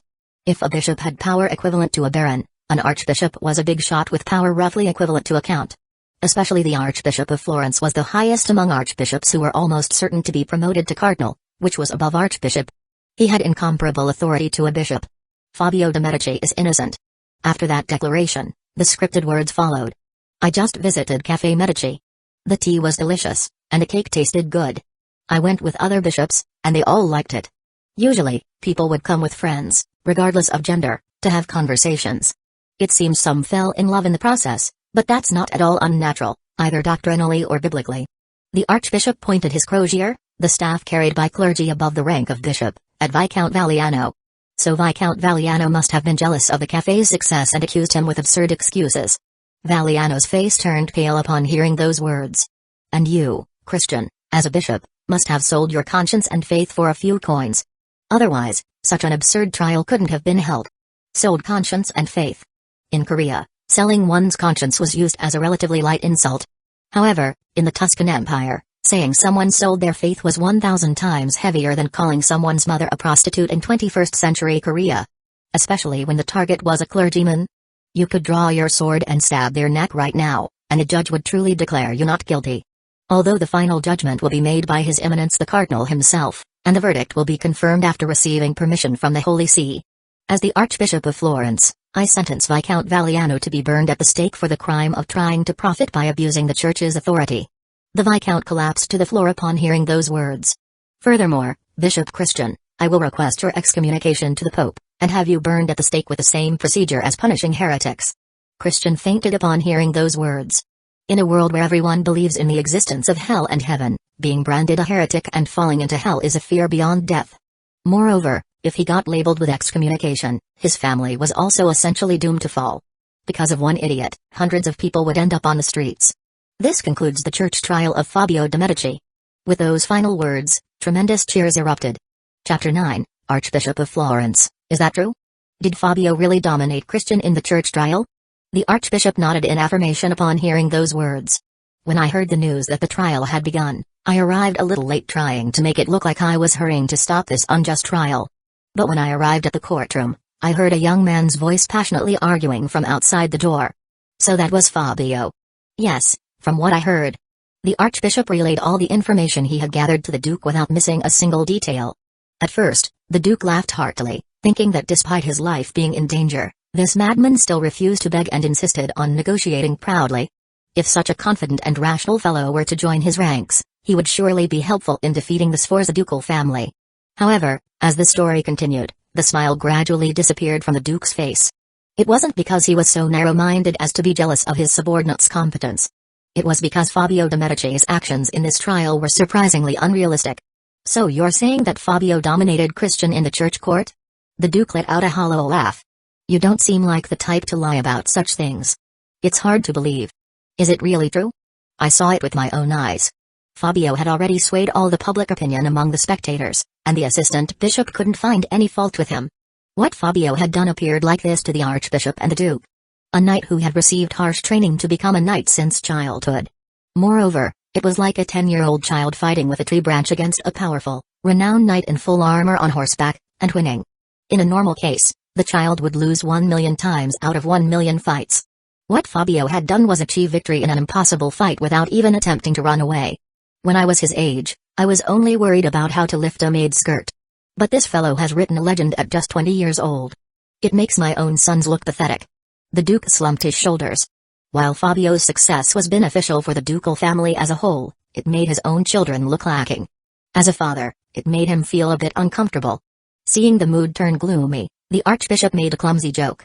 To speak of your youthful days in front of me, a clergyman. You've committed the sin of lust, so you'll need to make a confession. Normally, the Duke would have said something like, doesn't hearing confession result in a lot of donations? Can you make it a bit cheaper? However, the Duke wasn't in the mood for that. I don't feel like it right now. Are the rumors spreading well? Of course. I've ordered this story to be spread and preached, with some embellishments, not only in Florence Cathedral but throughout Tuscany. The Deus Church had an administrative system like that of an army. Thanks to this, it was possible to set sermon topics and content and send them to priests in other cities and villages to spread. Since Duke Sforza didn't directly intervene, we couldn't mention him in the sermon content, but everyone except commoners and serfs would know, wouldn't they? Who suffered greatly in this incident, that is. Influential nobles rooted in local areas are quite well versed in central political affairs. Because if they back the wrong side, they could lose political power and even their wealth. So when such stories spread, they naturally came to know the inside story. For a brief moment, that Fabio fellow will be treated as a hero in the empire. That's right. The taverns in Florence must be booming.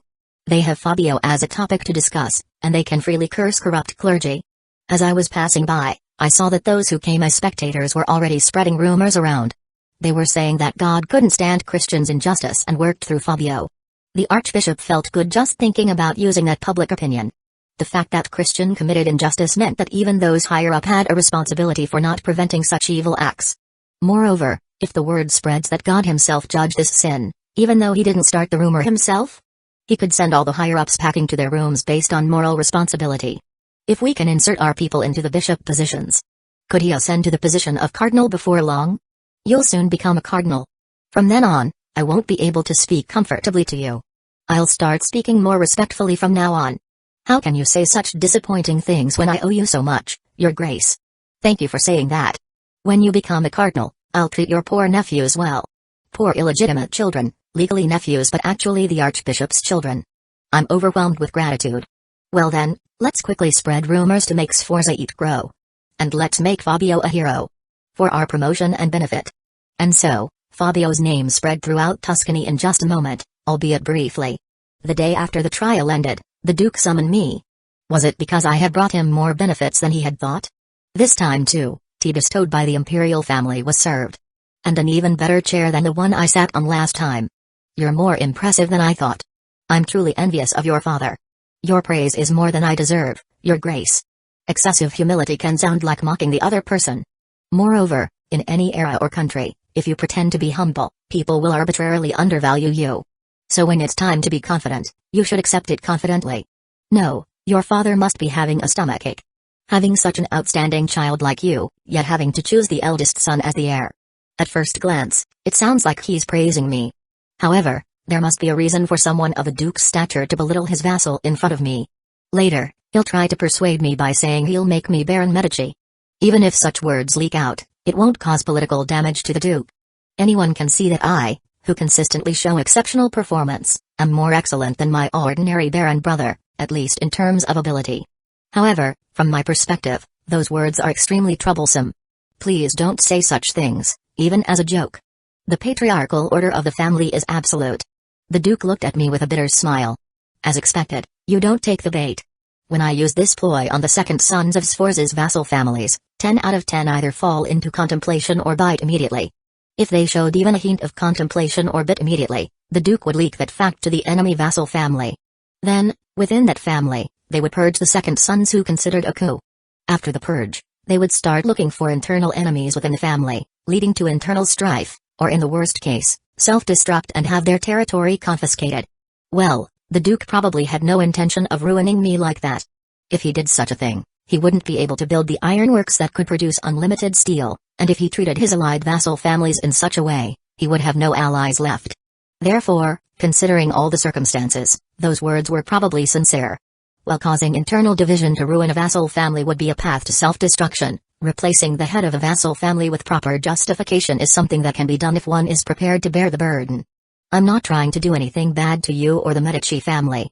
Even if I can't trust you personally, I trust the situation around you and your survival instinct. So I hope you can rest assured. Originally, I was going to end it by getting you out of the church trial and providing the money needed to build this ironworks. But it seems that won't be enough. The Duke handed me a certificate. When you finish this conversation with me and hand this to the head butler, he will exchange it for 500 gold coins. This is separate from the investment funds, so use it personally as you wish. 500 gold coins, exaggerating a bit, would have a perceived value of about 2 billion won. It's too much to casually give such a large sum as a reward for verbally taking down a bishop. He probably just thinks he can train me with money. Who does he think he can move with money like a slave? But unfortunately, I'm the one risking my life and putting on all sorts of shows to make money. I need to make money to enjoy the noble life, luxury, and beautiful women that I can indulge in after being possessed in this other world. In that sense, the Duke who casually gives out large sums is the best employer.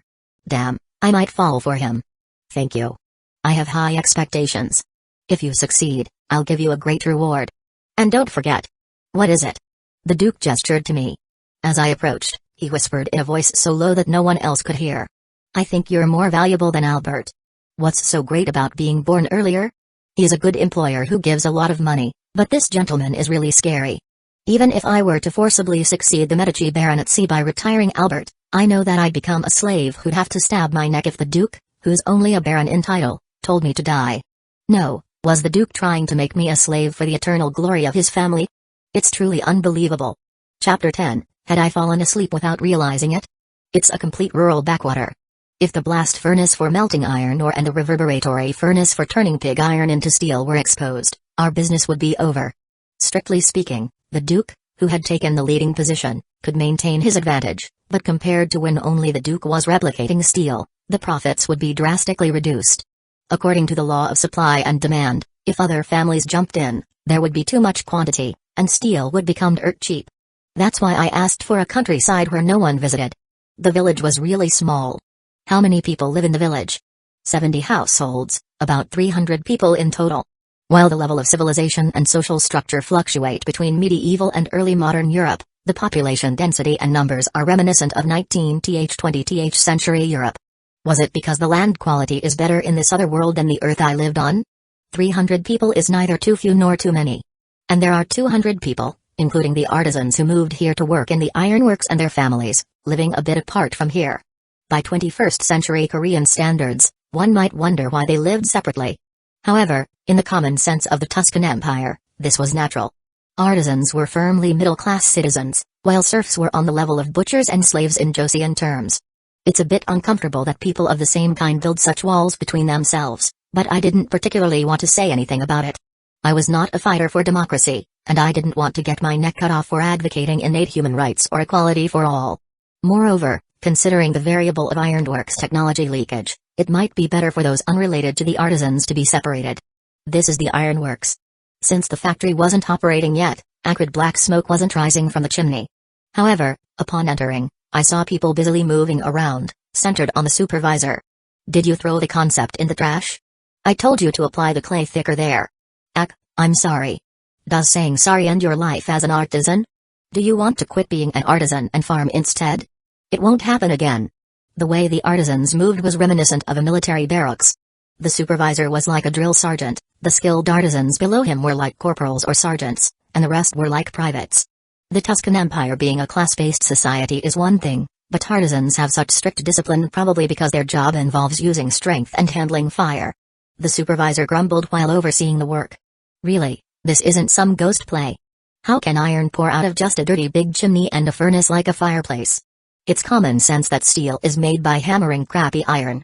Until the advent of reverberatory furnaces or crucible smelting methods, steel was indeed made by hammering. So those words weren't against common sense. Of course, now it's time to wake up from that outdated thinking. Where is Supervisor Dario Smith? At those words, the supervisor looked me up and down and asked politely. Who are you to be looking for me? I am Fabio de' Medici, the second son of the Medici Baron family, who devised the facilities for this ironworks. He stared at me intently. If I were a young master lacking in thought, he might have considered it disrespectful for a mere artisan to act this way towards me, a second son of a baron family. However, even in Florence, artisans leading large workshops were at least city council candidates guaranteed a lifelong low-ranking noble position. As the person in charge of the Duke's masterpiece factory, he essentially had influence rivaling that of a knight title holder. His actual value was even higher. Moreover, when production and office workers were in conflict, didn't the company become hopeless? It should be fine to overlook this level of eccentric behavior. This foolish ironworker has committed a discourtesy in front of such an esteemed person. What are you saying? How can a precious artisan and supervisor who will be responsible for the steel demand of the Tuscan Empire be lowly? That's disrespectful to His Grace the Duke, so don't say such things again. Thank you. In a fantasy novel, there would surely be a scene where the artisans shed tears and express gratitude just for me saying such things. However, that's just fantasy. Think about it, if we get a job at a big company and the chairman says at the new employee training, you are all as precious as my sons and daughters, would there be any new employees who truly believe and are moved by that? Or would they just think, oh, that's what they say, and move on? Moreover, I'm not even a duke, just a second son of a baron family, so it would be strange to give them a moving speech. So at times like this, you have to use money. But in a way that boosts morale as efficiently and surely as possible. How is the construction progress going? We've already finished the reverberatory furnace, but the blast furnace for melting iron ore will take a bit more time. Was there some problem? If we make the blast furnace according to the specifications you provided, heat will leak out when we light the fire. So we're reinforcing the walls more. I think this level of design change shouldn't be a problem. In the end, the most important thing for a blast furnace shaped like a chimney is its height. As long as the height is maintained, honestly, I have no reason to interfere carelessly. That level of decision is naturally within the supervisor's authority. Rather, you've complimented what I thought wrongly. I should give you a reward on behalf of His Grace. I took out 1 gold coin from my pocket and handed it to the supervisor. It's a large sum even for artisans who earn much more than ordinary commoners. It seemed money can indeed buy people's hearts. On a personal note, why did the supervisor come here? It seems hard to find an artisan as skilled as you even in Florence. The same goes for the other artisans. The reason why relatively skilled artisans came to this remote countryside was actually quite obvious. The supervisor must have been driven out after losing a political battle while competing for the guild master position in Florence or another big city. The other artisans probably came because they had no money, or were rejected by the guild saying they weren't qualified to open a workshop. I once owned a blacksmith shop in Florence with about 30 artisans. However, that Pietro bastard, who was less skilled and less handsome than me but had the backing of Duke Sforza, falsely accused me and got me expelled from the guild. Even in 21st century Korea, a city council member was quite a high-ranking person. They had enough power to make people in places like district offices or fire stations tense just by showing up. Let alone the position of guild master, which received noble treatment for the time being and could print money through tributes from blacksmiths belonging to Florence. No need to say more. Of course, a bloodless war was bound to break out. Because I was expelled from the guild, I couldn't work as a blacksmith anywhere else. I had some savings, so my wife and children didn't starve. But becoming a useless freeloader was really the guild, created to protect the interests of merchants and industrialists. Being a guild member was equivalent to obtaining a license in our country. But what if your membership was revoked? Like someone whose license was revoked in Korea, you become unable to do anything. Moreover, to obtain a new license, you had to live as an unpaid slave called an apprentice for over 10 years. Thanks to His Grace the Duke taking me in when I was barely scraping by, I finally found a way to make a living. So I will definitely repay His Grace's kindness. Are the others in similar situations? Yes, they're all guys who became unemployed because the guild prevented them from opening new workshops. They're definitely skilled. Even when given the same food, the weight of gratitude felt by a full person and a hungry person is different. A hungry person considers the person who gave them food as a lifesaver. A full person only considers the person who gave them food as a kind person who bought them a meal. If you're going to bestow the same favor anyway, it's obviously much more efficient to bestow it on a hungry person. The Duke must have thought the same. Alright, then let's do this. Gather everyone except those doing urgent work.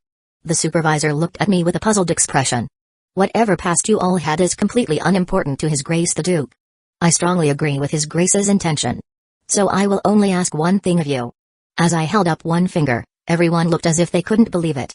Produce steel from the ironworks.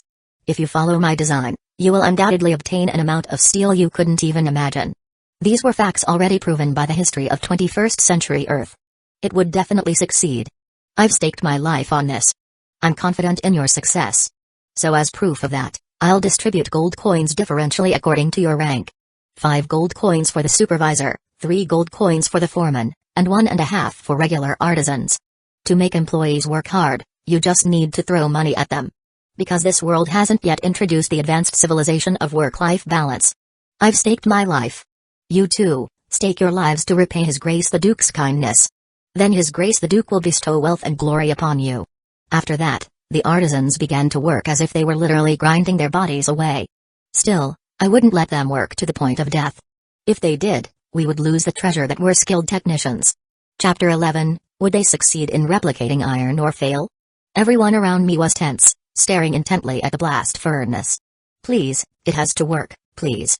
Even if I failed this time, the Duke wouldn't cut off his trust in me or support for these people. Although the Duke wasn't a technician himself, he would know that introducing innovative technology is difficult to get right from the start. However, if failures continued 2 or 3 times, my value would decrease, and in the worst case, I'd be kicked out. Although I'm considered a promising talent now, if I was abandoned by the Duke, I'd inevitably become a lost cause. Usually, I didn't even pray, but at a time like this, even I felt the urge to cling to Deus. The money invested was as much as 10,000 gold coins. If we failed this time, all that money would be lost. Opening the bottom hatch of the blast furnace. Molten iron will flow out, so everyone take a few more steps back. The supervisor instructed the workers around, including me, to step back. As we moved a bit further away, the lid attached to the bottom of the blast furnace opened. When the red-hot molten iron gushed out like magma, everyone cheered. Praise Deus. We're rich now. I've never seen so much iron before. Drinks are on me today, you bastards. From what I've learned, the iron-making technology in the Tuscan Empire was quite backward. In our country's terms, they would make something like a kiln for firing pottery to obtain about 300 kilograms of pig iron, and if they wanted steel, a blacksmith would have to fight with a hammer for hours. Now, about 20 tons of molten iron had spurted out from the blast furnace I made. In other words, I had created a furnace that could produce over 70 times more pig iron. I wanted to cheer out loud, but it was too early to be satisfied. To print money, we needed to complete the reverberatory furnace that would replicate steel. Supervisor, it's too early to rejoice. The reverberatory furnace is the key, isn't it? Hearing my words, the supervisor left a few artisans at the blast furnace and moved to where the reverberatory furnace was. At the reverberatory furnace, 2 artisans were working the bellows, sweating profusely. Damn, we're going to die at this rate. This is still better than that damn hammering. Shut up and work the bellows. Smith, the supervisor who was intently observing the reverberatory furnace, ordered. Take out the molten iron. Just like with the blast furnace, molten iron flowed out. As soon as they saw the molten iron, the supervisor and foreman hurriedly scooped up some of it and began cooling it as quickly as possible. After the outside cooled, they quenched it in water and held up the piece of iron. It's steel. It's steel. Holy shit. This was unlike the supervisor who usually only spoke roughly but didn't swear. However, I and all the artisans here fully understood his feelings. Over 1.5 tons of steel has come out. Praise Deus. Until I made the reverberatory furnace, unimaginable hard labor was needed to obtain steel. It's said that 2 blacksmiths hammering for over an hour could only produce about 1 kilogram of steel, which says it all. Moreover, since the work was done by people, they had to continuously hammer, overworking their shoulder and arm joints. It's said that 2 blacksmiths could produce only about 4 kilograms of steel in a full day.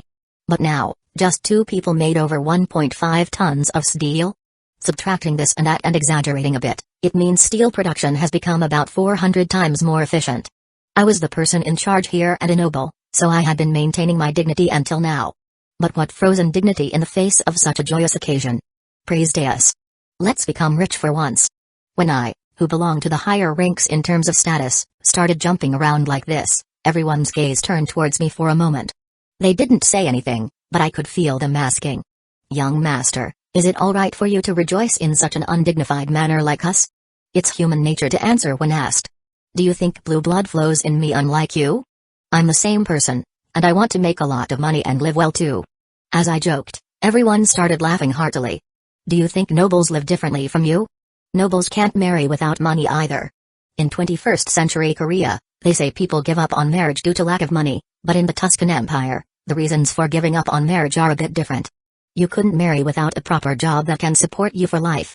If I were a serf, I would need the right to tenant farm on a lord's land, and if I were an artisan, I would need a guild membership permit or workshop, etc. Everyone held their stomachs laughing at my unnoble-like jokes. Supervisor, leave only the staff on duty today and go drinking with your people. Just put the cost of food and drinks on His Grace the Duke's tab. Is it alright if we eat and drink without restraint today? I could see the ghost of alcohol that died without drinking in the supervisor's eyes. Look at that naughty hand, it's already changed shape to hold a wine glass at the thought of drinking. Do you think however much you eat and drink will even scratch His Grace the Duke's wallet? The supervisor repented his sin with a laugh. Ah, we really had a big misunderstanding. That's fine if you understand. The supervisor, who had realized his mistake, gathered the artisans. The young master said we can drink as much as we want today. Everyone, charge. Yes, keep rejoicing now.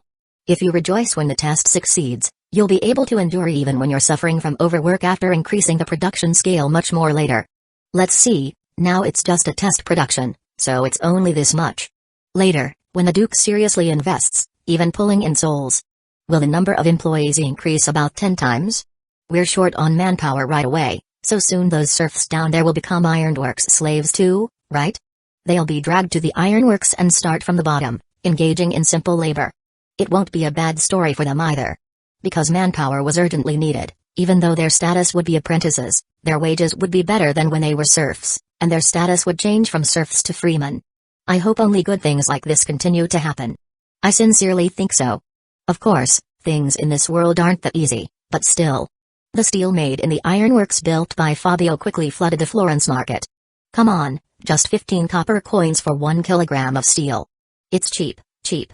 15 copper coins for 1 kilogram of steel. It's a large sum, about 15 times the daily wage of a general worker in the city. It was not a small amount, but considering that steel could only be made by grinding away skilled labor like artisans, it was being sold at a suspiciously low price. Are you selling wrought iron or pig iron and calling it steel? Do you think my eyes are crooked? Do I look like I'm lying? What's wrong with you? Don't you know that as a merchant, It's basic knowledge to mix in sand or sawdust inconspicuously to increase the volume when selling wheat. If the trading partner was not a noble but an ordinary citizen or commoner, increasing the volume like this was something every merchant did at least once. Besides, it was basic to put good wheat on top and mix in half-rotten stuff at the bottom. They didn't mess with the goods they sell to nobles, but they cheated by inflating the market price. If you couldn't even do this much, you couldn't survive in the industry of honest merchants. This was why nobles, including Fabio's father, despised merchants. What good would it do me to cheat you, Alfredo? You're a regular at our shop, and there's no other customer who can handle as much volume as you. See for yourself first before you speak. The man called Alfredo immediately checked the condition of the steel. He tried hitting it with a huge hammer and pricking it with an awl. Not a single scratch appeared. Pig iron or wrought iron could never be this hard. Huh, where on earth did you get such steel? If I tell you that, our business will go bankrupt. Anyway, how much are you going to buy? Bring out everything you have. You know too, this price doesn't make sense. Can you handle our volume of 50 tons? I can sell it to the armor makers in Florence, or to the Grand Duchy of Milan. Alfredo was maintaining a poker face by force, but inside he was jumping for joy. Steel is worth whatever price you ask, and he's buying 50 tons at a bargain price? Even if it took some time to dispose of, it was certain to make a 2-3 times profit. Alright, then let's write a contract. If any defective ones come out, refund for the defective amount. At other times, even a merchant would have sold it with pure grit, asking if you don't trust them, but today they willingly wrote a contract. As Alfredo was getting up after finishing the deal, he had a question. By the way, if so much steel floods the empire, what happens to those blacksmith guild guys? They were the ones who made a killing with steel, weren't they? The merchant he was dealing with smirked. Who cares? And from what I hear, this steel comes from the Visconti ducal family. I took 50 tons, so including what others bought, it'll be about 2,000 tons. 2,000 tons at 2 out of 3 of the current market price. Has His Grace the Duke gone mad? Even selling 30% cheaper than the market price, the Duke still had an obscenely large profit left. Because thanks to Fabio, they could now replicate iron at just 10% of the previous cost. That's none of our business. We just need to make money, don't we? I heard His Grace Duke Sforza was backing those blacksmith guys. Looks like they're all screwed now. Chapter 12, How is this possible? What crazy bastard is selling steel at such a low price? The guild master slammed his fist on the desk. His hand should have hurt, but he didn't show any sign of pain, clearly indicating how furious he was. Let's say you can just throw iron ore into a blast furnace and turn a water wheel for cheap scrap iron. But to make steel, you have to hammer until your shoulders dislocate, right? How can this price make sense? The guild master felt like he was about to die from anger.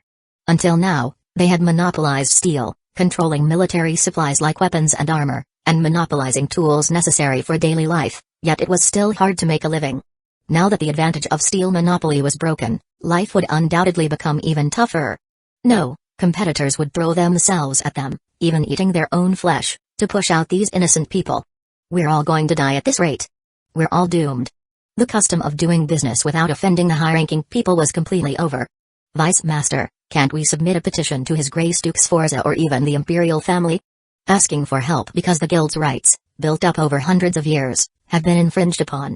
It was a world where it was natural for nobles who do politics and merchants who do business to be one body. So the fact that they were taking a hit meant that it would also negatively affect the pockets of the high-ranking people. The high-ranking people also knew that their pocket situation was directly related to their power situation. It was a general custom to protect merchants like their own bodies, but... Master, the product they're dealing with is steel. Most of the weapon price is made up of steel cost. Do you think there's any noble who would stop steel prices from falling? Even if you propose a solution to the city council, it will surely be blocked. For high-ranking nobles like barons, the price of one set of armor or one horse wasn't a big burden. Rather, these high-ranking people would even order custom-made armor that costs more than a castle. However, even a baron has dozens of knights or heavy cavalry under him. These were people who struggled to afford even one set of armor for themselves. The high-ranking people weren't unaware of their vassal knights' circumstances, and they wouldn't go against their vassals' opposition. Damn it, that cursed Duke Visconti. If it were anything else, we could resist saying they infringed on the guild's interests. The guild master held his head. Feeling the throbbing pain, he sighed. How much is the specific loss? About 1,758 gold coins. This is just an estimate, and it seems the losses will gradually increase as we go forward. Our sales have dropped by 10%.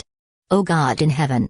Although numerically it's only about 10%, It's obvious that the ripple effect wouldn't stop there. Because with steel being released indefinitely at a price 30% cheaper than the regular price, the nobles who consumed most of the steel volume would all secretly deal with the steel made by Duke Visconti. Having secured the volume at a cheap price, they'll cut off unnecessary transactions. If only they had sold it at the same price as us. This wouldn't have happened. And from this month, 15 noble families, including the Count Beuven't family, have notified us that they will cut off steel supply and weapon and armor transactions. Accordingly, there's also a demand to return the prepaid money. When making bulk purchases from the guild, you must always pay 20 to 30% of the price as a deposit. This was because the guild uses that money to buy necessary materials, tools, etc., to produce the goods. So this money was all used up without a penny left at the point when the transaction was established. Are they telling us to cut open our bellies because they simply change their minds and don't want to buy the goods? Tell them to eat shit. We made contracts with the administrators present saying that the prepaid money can't be refunded for this very reason. Damn it. They could prevent the outflow of prepaid money. However, if money didn't keep coming in, it would become difficult to pay employees' salaries and repay money borrowed to set up workshops, etc. If this situation continued long term, in the worst case, they could go bankrupt. Is there really no clear solution? There's no way for us to respond separately. Damn it, how can we deal with these bastards? While pondering like this, an outrageous idea occurred to the guild master's mind. Even if Duke Visconti is backing them, isn't it clearly illegal to trade goods monopolized by the guild without imperial permission? It was illegal and against the imperial edict. However, in a world where class order was more important than judicial justice, what use was it if the nobles turned a blind eye? What use is it if the nobles are turning a blind eye? Think differently. If those who violate the imperial edict and engage in secret trades get robbed, who can they appeal to? Although it's a business that Duke Visconti has secretly put his hand in, steel trading is not a legal economic activity. Therefore, just as criminals can't appeal to the authorities when they suffer injustice, the Duke can't openly use his power to sanction those who were robbed while engaging in illegal trades in violation of the imperial edict. Unless he's planning to advertise that he's openly violating the Empire's laws, it would be impossible. If it were just Duke Visconti and the Blacksmith Guild fighting, even if the Duke raped the Guild Master's daughter, the judge would side with the Duke. Even if it's clearly rape, it would be changed to consensual sexual intercourse. That was the beautiful judicial justice of the Empire. Anyone who protests against this is a bad citizen and a traitor. However, Duke's Forza wouldn't sit idly by when there's a lawsuit material that openly violates imperial law. If this comes to light, we might get our heads cut off too, but His Grace Duke Sforza will definitely not let Duke Visconti off the hook. In other words, even if the Duke's steel gets heavily robbed, he couldn't report it due to the greater potential loss. Everyone slapped their knees at the guild master's crazy idea. Since it would be troublesome if our involvement is revealed, let's order Tony to lead this. If we tell him we'll set up a workshop for him with public funds as a reward for starting the job, he'll wag his tail. Even setting up a small workshop costs at least 50 gold coins. Even if the master artisans of the workshop earn a lot of money, to save 50 gold coins, they'd have to save 10 years' worth of salary without spending a penny. It's a sum worth risking one's life for. And they were even prepared to take credit if it goes well and blame others if it doesn't. It was utterly wicked. Contact the bandits first. Today too, our ironworks were thriving smoothly. We were now preparing to produce 20 tons of steel daily, and close to 40 tons in a few months. All the steel we produced was selling out while making a 600% profit. Although I was eating most of this money, the Duke didn't tell me to spit out the money. He must have secured enormous political influence by secretly slipping the strategic resource of steel into other nobles' pockets. Well, I'm not interested in politics yet, so it doesn't matter to me. No, the Duke's coin needs to go up for my value to rise too, so I'd prefer if the Duke took care of all the political success. I wish it could stay just like this, no more, no less. When I go home, my father, who has become the former Baron, will probably nag me to buy a knight title with money and become a noble if I just find a wife. I couldn't go back yet because I still had some work to do. No, if I go back now, I'd probably get stabbed by guys instigated by the Blacksmith Guild members who hold a grudge against me. Enjoying the leisure while inspecting the site. If I knew it would be like this, I should have just stayed a serf. What is this? How does it make sense to get paid a lot but have no time to spend it? Hearing those words, an artisan held up an iron hammer. As the apprentice artisans who were serfs fell silent, the nagging began. In my day, we didn't get paid while learning the skill. Huh? And now you guys who've become freemen from mere serfs and get paid regularly are complaining? What's there to complain about? In the Tuscan Empire, no, anywhere in the Ulmania continent, It was common sense not to pay wages while learning a skill. But at our ironworks, we give 1 silver coin for a month's work. These guys must have energy left to complain because they're doing the work sloppily. Please spare us, we won't complain again. Ha, the world has become too good compared to my time. You guys chant we're dead today. And the guys were dragged away with their necks grabbed by a senior artisan younger than them. Those guys would probably spend the day stirring molten iron at the reverberatory furnace until they're on the verge of death. Even when serfs come in as subordinates, they integrate quickly because the work is too intense to have the leisure to ostracize them. In other workshops, if a mere serf came in, they would have faced ostracism that would make 21st century school violence look cute in comparison. Here, there's no looking down on someone for being a former serf. Even those guys who were dragged away will become close again after today's hard work when the senior buys them a beer. As expected, things like class discrimination were resolved when you work people hard and pay them a lot, right? If those serfs become a bit more skilled, we might be able to aim for 40 tons a day. As the volume increased, the profit per kg will decrease, but since the amount sold increases, the total profit will surely increase. Should I head home early today too? As I was about to leave work early for once, a servant from the Duke's family approached me briskly. Judging by his clothes, he seems to be a formal noble with a knight title. What business did such a high-ranking person have? It's a disaster. The merchant caravan carrying steel was robbed by a group of bandits. This sucks, really. His Grace the Duke is urgently looking for you, young master. A person of the Duke's stature wouldn't be without an answer to such a situation, so why was he looking for me? Chapter 13, compared to the profit we've made so far, losing just 12 tons of steel isn't a big problem from a financial perspective. He's smiling even though some unknown vermin has tarnished the Duke's authority? The Duke must have already solved this problem. He must have reaped enormous political benefits by manipulating nobles with steel. To accurately grasp the value of your actions at that age. As expected, a genius is a genius. Well, you'd have to be at least this good to break a bishop's pride in church court. I guess I can't compete with you in words, can I? A vassal shouldn't have aspects that were better than their lord. Strictly speaking, when receiving such praise, one shouldn't honestly accept it by saying, yes, that's right. That would seem arrogant. Even if I were more capable than the Duke, I should always humble myself as if I were less capable than him. That way, I won't be suspected. It was merely because Deus helped me, and that fool Christian was spouting nonsense that I could counter. How could I possibly beat her grace in eloquence?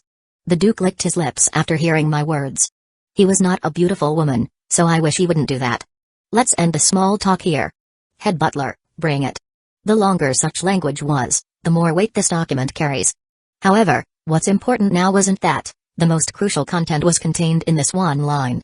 Apostrophe 80% of the steel sales revenue of £124,217, which is £99,373, will be paid.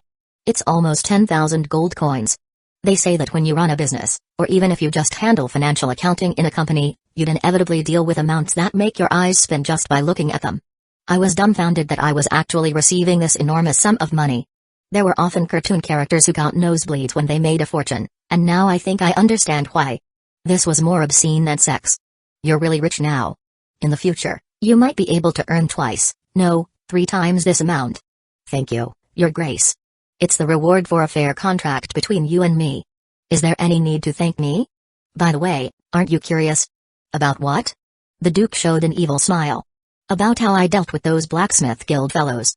As I expected, the Duke didn't call me because he didn't know how to deal with these guys.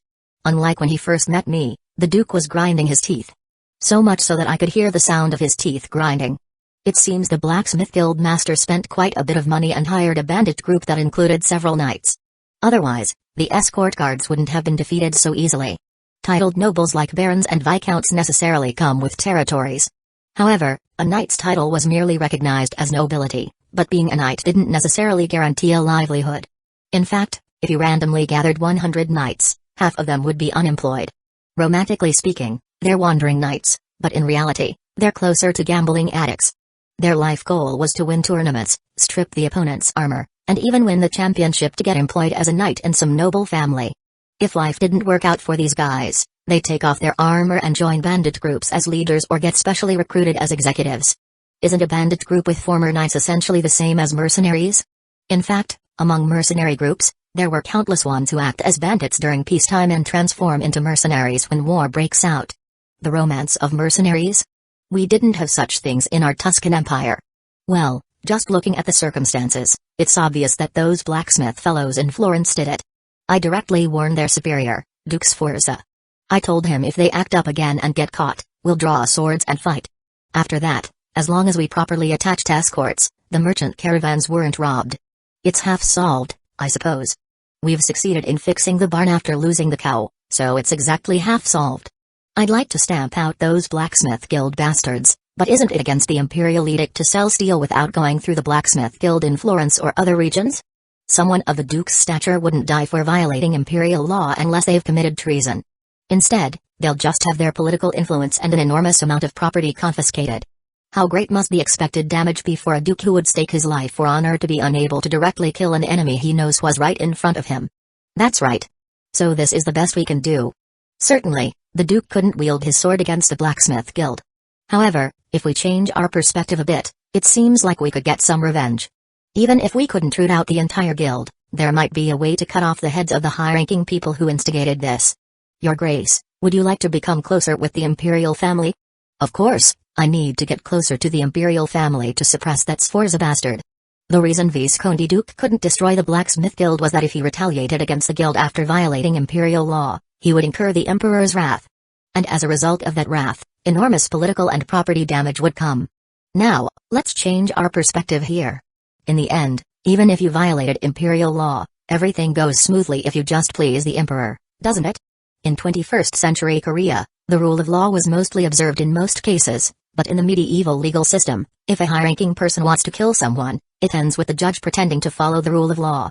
Supply steel to the imperial family at a cheap price. About 80% of the price at which your Grace supplies steel to the market. Wouldn't that be a loss for you? For the Duke, expanding political influence was more important than the income earned from steel. So if he could raise his political influence, he probably wouldn't consider this much of a loss. No, to put it extremely, he wouldn't care even if he just broke even. Instead, for me who cares more about money than political influence, this was quite a big loss. I am your Grace's vassal. I can't let my own interests blind me and miss an opportunity for your Grace to gain benefits.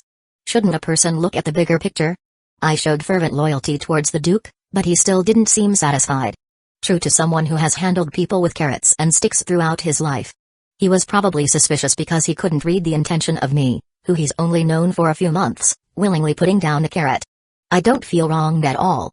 I want to live a long and prosperous life. What's the use of living in wealth and glory if you die miserably in the end? I was still postponing marriage because I judged that now is the time to accumulate money and social status. Even though it was about time I'd be labeled an old bachelor among nobles if I didn't get married soon. In exchange for supplying steel to the imperial family at a cheap price, obtain the right to sell steel without going through the blacksmith guild. The Duke didn't seem to fully agree with my words.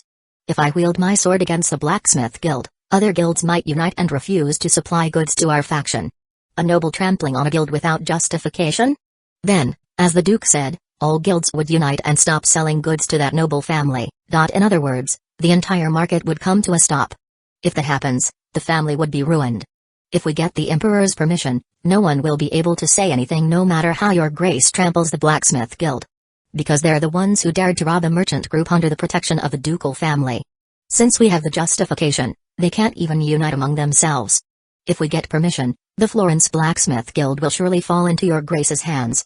Then there would be no problem selling weapons or armor to the Sforza ducal family at a higher price. The Florence Blacksmith Guild was also the head of all blacksmith guilds existing in the Tuscan Empire. Well, it was not like they could effectively rule over everything just with that, so they couldn't make too unreasonable demands with just that.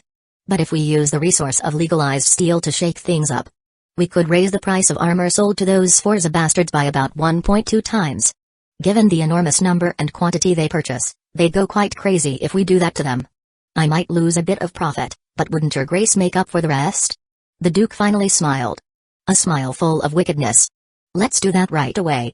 And when this matter is settled, I'll give you another special reward. It's an honor.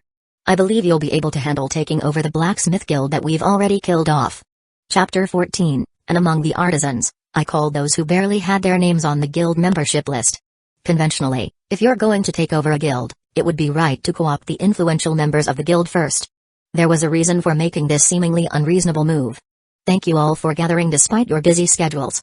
When I said this, all the artisans' gazes turned towards me. Judging by their eyes, They seem to have a lot of complaints about me. These guys were essentially supported by Duke Sforza, the political opponent of the Visconti ducal family faction I belong to. If I had to say, I was a high-ranking person from an enemy country, or rather, a messenger of a high-ranking person. Moreover, since we had infringed on their vested interests, it would be strange if they looked at me kindly. I called you here today because I wanted to have a productive conversation.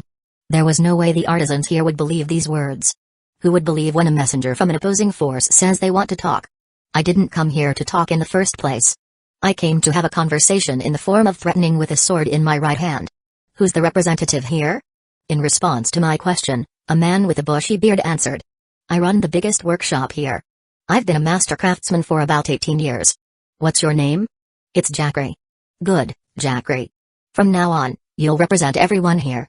The reason for choosing a representative was simple. It's more convenient to designate one person as a representative and talk to them than to take questions from multiple people by myself. Let's quickly get to the point.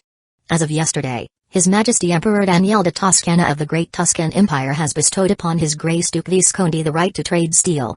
Has this news not yet reached these low-ranking artisans? They all started whispering, looking at each other's faces. The steel monopoly has been taken away? Does this mean we now have to compete with that cheap steel sold by Duke Visconti? Damn, now that they've opened up steel trading, they'll soon take over our domain too. There was only one reason why the guild could exist for a long time. Because those guys monopolize everything from technology transfer to product manufacturing and sales. But what if even one of these started to break? Those who did business with a civil servant mindset would be 100% pushed out in the fierce competition of the free market economy. Now that the right to trade steel has been opened up, the rights to manufacture and sell agricultural tools, armor, tools, weapons, etc. that you guys are holding on to will soon be opened up too. The blacksmith representative Jackery opened his eyes wide at me. You guys have more than just that one thing to be shocked about and grab the back of your necks for. And there was an unfortunate incident where a merchant group under His Grace the Duke was robbed by bandits while transporting steel. His Grace thinks that the upper echelons of the Florence Blacksmith Guild instigated this. Although we couldn't catch the culprits. By the standards of a world without CCTV, voice recorders, or telephones, not catching the culprits means it's practically a perfect crime. In the 21st century, if I hired a lawyer and argued that there's no evidence that I did it, I'd probably get a not guilty verdict. However, this world is a medieval fantasy world. It's not a world of evidence-based trials, but a world where if a high-ranking person says, that bastard did it, the person pointed at just has to die. Do you have evidence that we did it? Has this Jackery fellow been too shocked? It seems the common sense needed to live in this world has run away. At a point where all the circumstances match up and the Emperor has declared the legalization of steel trade, you should be eating prison food even if there's no evidence that you did it. There's no evidence, but there are sufficient circumstances. So now, a reasonable investigation will begin. By the way, in this era, a reasonable investigation is carried out through all sorts of torture devices. If you beat them up a few times or torture them a bit, the culprit naturally repents for their crime. When the reasonable investigation is over, the senior artisans of the guild will confess to their crimes. Do you think you'll be safe? The Duke probably won't try to catch and kill the low-ranking artisans here. However, if the entire blacksmith guild evaporates, these guys will instantly become unemployed. Moreover, they'll be slapped with the label of ex-convicts for being in the position of artisans when their affiliated guild dissolved into thin air. We are truly innocent. We'll confess to anything you tell us to, please just give us a way to live. It seems our representative friend has come to his senses after my reasonable persuasion.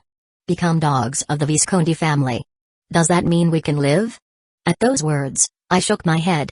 I'll make it so you can live well. Specifically, I'll give you the workshops and such that the senior artisans and guild masters there have been enjoying. The guild's artisans are, after all, valuable human resources. In Korean terms, they're capable talents equivalent to engineering masters or doctoral degrees. It's a waste to throw away such people. Well, even if I do this, not a penny will enter my wallet, but since His Grace the Duke will be pleased, I'll be rewarded someday. Will you die, or become dogs of His Grace the Duke? Jackery looked around at the other artisans and communicated with his eyes. When everyone nodded in agreement.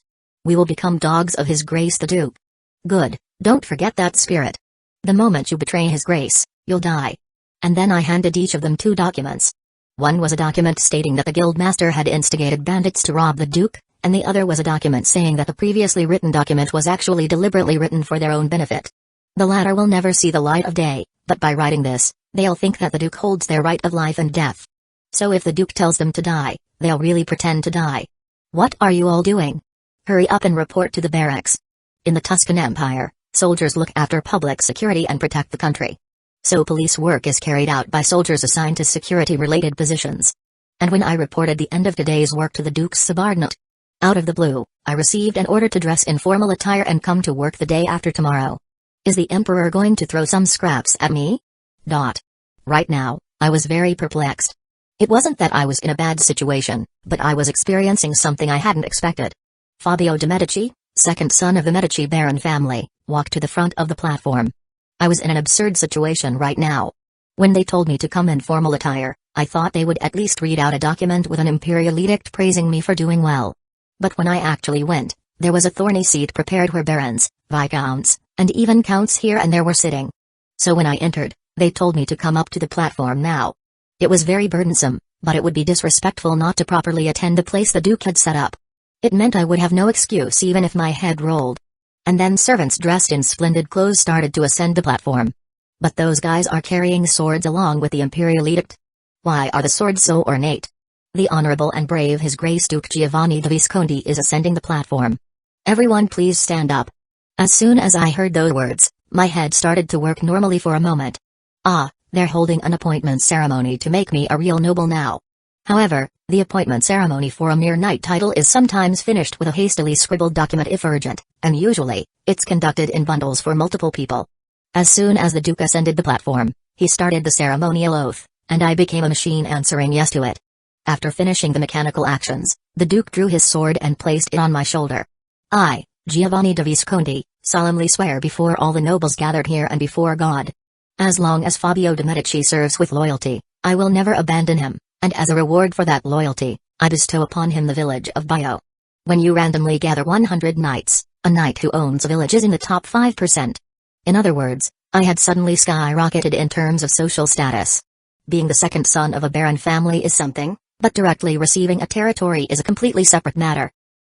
And seeing all the nobles gathered, I can clearly see the intention. They probably intend to make my brother Albert and me compete, making both of us work to death for the Duke. They say politicians are wicked, but isn't this too much? And then the Duke gave me the next order. Leave immediately for your territory and rebuild it. This is driving me crazy, really. And the territory I received was in a more serious state than I had thought. They must have thought that seeing my capabilities as a merchant, I would develop some magical product here too and rebuild it. No, what's this fuss about giving me a coastal village that's been completely stripped by famine and corrupt officials? Well, if it's a coastal area, I can create something completely new, so is it actually good? Chapter 15, people were still living there, so the houses weren't in ruins, but that was about it. The village's primary assets, livestock like cows and pigs, were nowhere to be seen. The trees visible here and there had their bark mostly stripped off, exposing their inner flesh, as if people had eaten it. The mercenary knight acting as an escort sighed and lamented. If they were cornered enough to eat even tree bark, they would have become bandits not long after. If someone were asked whether they'd rather starve to death with their family or become a bandit, most people would choose the latter. It takes a saint or a sage to not waver when faced with starvation and despair. Have you gathered all the villagers? They're gathered in the square inches front of the village chief's house. If this were 21st century Korea, there would be no need for me to gather all the villagers. I could just review and discuss important matters with the village chief and then notify everyone. However, in a world where authority precedes equality, I, as the Lord, had to appear in person to show dignity and mercy. The residents would only feel at ease after seeing that the ruler's power was firm. As I approached, the mercenaries surrounding the villagers shouted in loud voices. It's the Lord. Everyone, show your respect. Hearing that command, they immediately knelt down and pressed their heads to the ground. This was completely different from the posture we often imagine in the Middle Ages, where people kneel on one knee and just bow their heads. The relationship between serfs and lords was, with a bit of exaggeration, like that between slaves and masters. So it was natural for them to bow so low. You may raise your heads and sit comfortably. And who is the chief of this village? A white-haired old man with a bald head answered. I am Diego, the chief of this bio village. The village's situation doesn't seem good. How is it specifically? You could tell just by looking at the villagers' appearance. Even the village chief had a gaunt face and clothes that were worse than patched rags. The other residents were, with a bit of exaggeration, only slightly better than African refugees. Anyone who couldn't grasp the current situation seeing this would be a blockhead. Oh, my lord. The village chief and others once again pressed their heads to the ground. Then they all started wailing and crying loudly. With over 300 villagers making noise at once, I couldn't understand what they were saying, but they were probably begging for mercy, saying their family members were starving to death, and so on. If you didn't feel sympathy seeing this tragedy, you'd honestly be a psychopath. But even if you feel sympathy, you shouldn't forget to establish authority. I asked the village chief. Chief, how is the village's situation? It's as you see, my lord. Because the village's food ran out a month ago, we've eaten cows, chickens, and even dogs. Besides that, we're at the level of stuffing anything edible into our mouths. Diego started shedding tears. The reality of having to starve to death because they were weak and poor must have felt horrific. I've never starved in this world or in reality, so I don't know how they feel. How must it feel to watch your villagers, wife, and children dying without being able to do anything? I know it must be terrible, but I can't even imagine how horrific it is. At this rate, we'll all die, won't we? So we were going to sell the orphan children in the village to buy food to survive this year. By 21st century standards, this village chief deserves to be killed right now. However, by the standards of this other world, this was sensible behavior. Talk of human rights and equality for all only works when you can eat regular meals. In a situation where survival is urgent, sacrificing the minority to save the majority is essential. My lord, please show mercy. I would of course exempt them from taxes and provide food support to prevent the people from starving to death. I had already heard about the bat situation before coming here, so I hired mercenaries and brought everything needed to rebuild the village, including grain flour, salt, and so on. Whether to show mercy or not is for me to decide.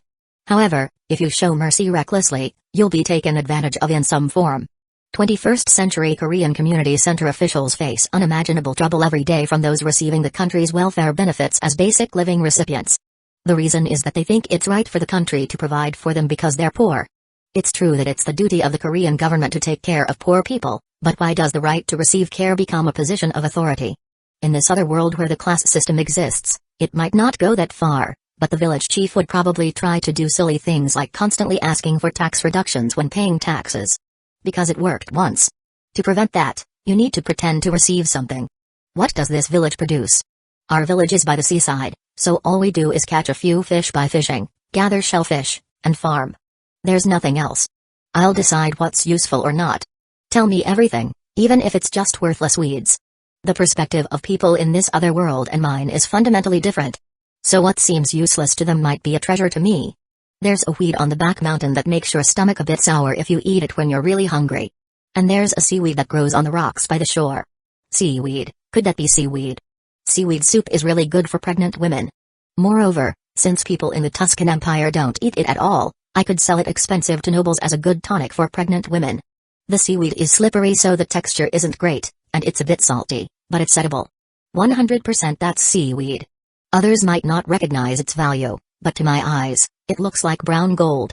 If I just add a bit of seasoning, I could sell it at the price of gold for a while, couldn't I? Since I can't collect taxes from these people anyway, I should take this seaweed for now. Considering your circumstances this year, I'll specially accept that seaweed. No, seaweed. Gather about 100 kilograms, and for the rest, grow it as I instruct. Understood. If you promise to keep just that, I'll specially treat it as if you've paid taxes this time, and I'll also provide relief supplies necessary for your living. The village chief had a blank expression. Originally, in exchange for accepting such useless seaweed, I exempted them from taxes and even provided relief supplies. By Tuscan Empire standards, it would be normal to bow so low in gratitude that your back breaks. I accepted weeds as tax considering their circumstances. Then he started stammering. Is that really all right with you, my lord? With the money I earn, it wouldn't be a problem even if I didn't collect a penny of tax from these villagers. No, even if I fed all these guys, it probably wouldn't put a hole in my wallet. The village chief suddenly started rubbing his hands together. Thank you for your heavenly grace, my lord. I only did what I had to do.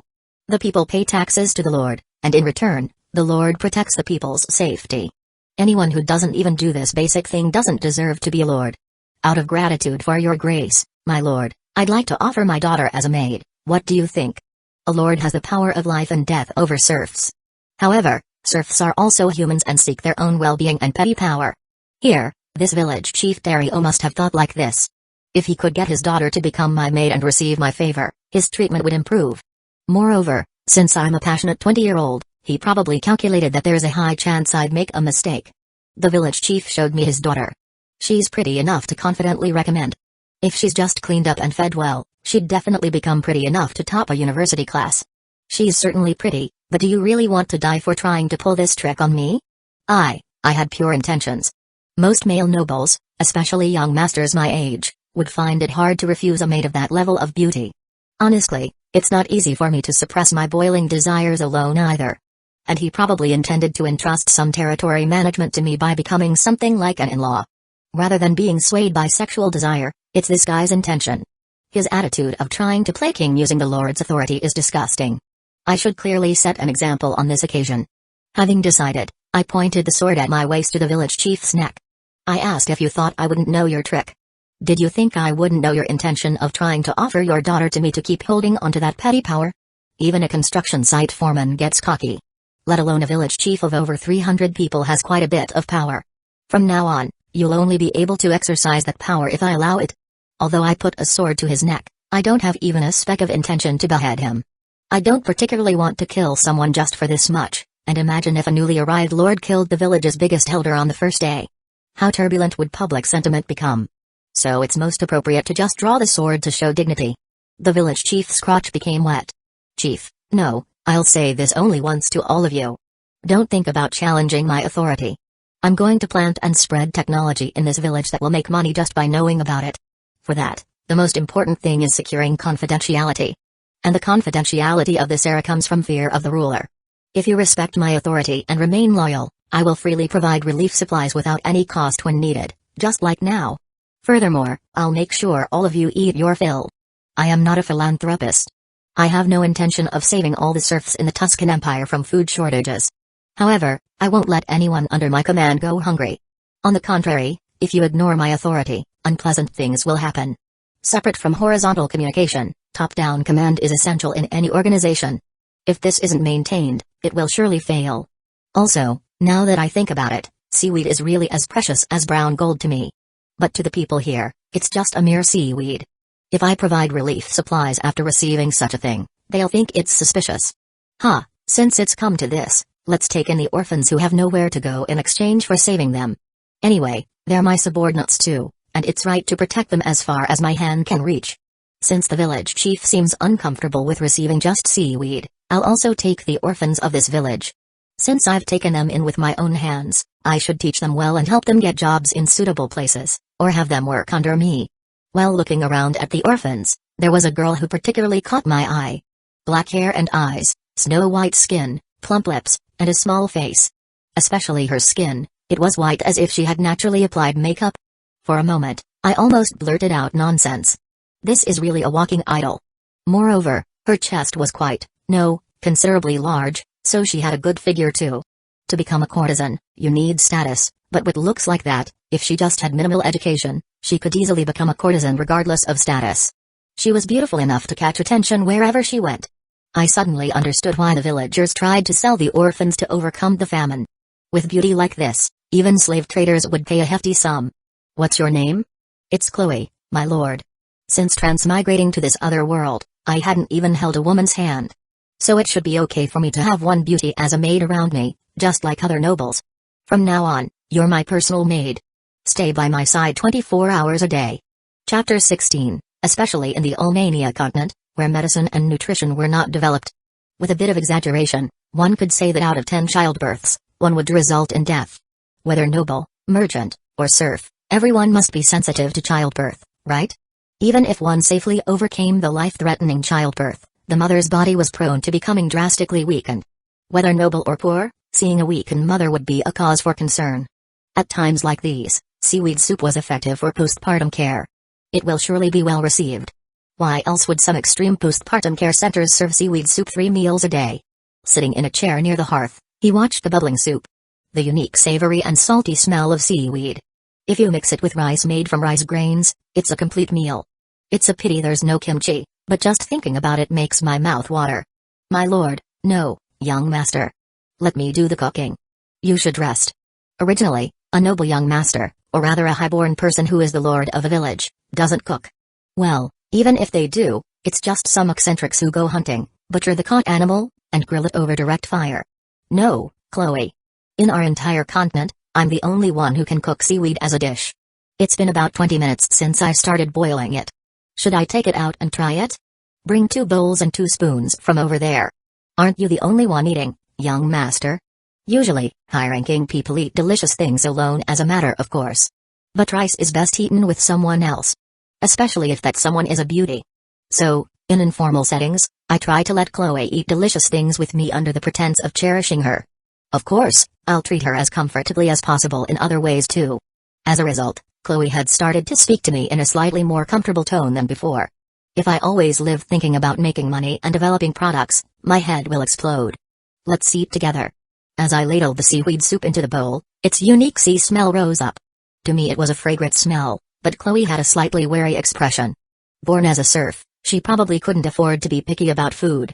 But that doesn't mean she wouldn't be cautious about unfamiliar food. It's a bit of a strange food, isn't it? Chloe nodded in agreement to my words.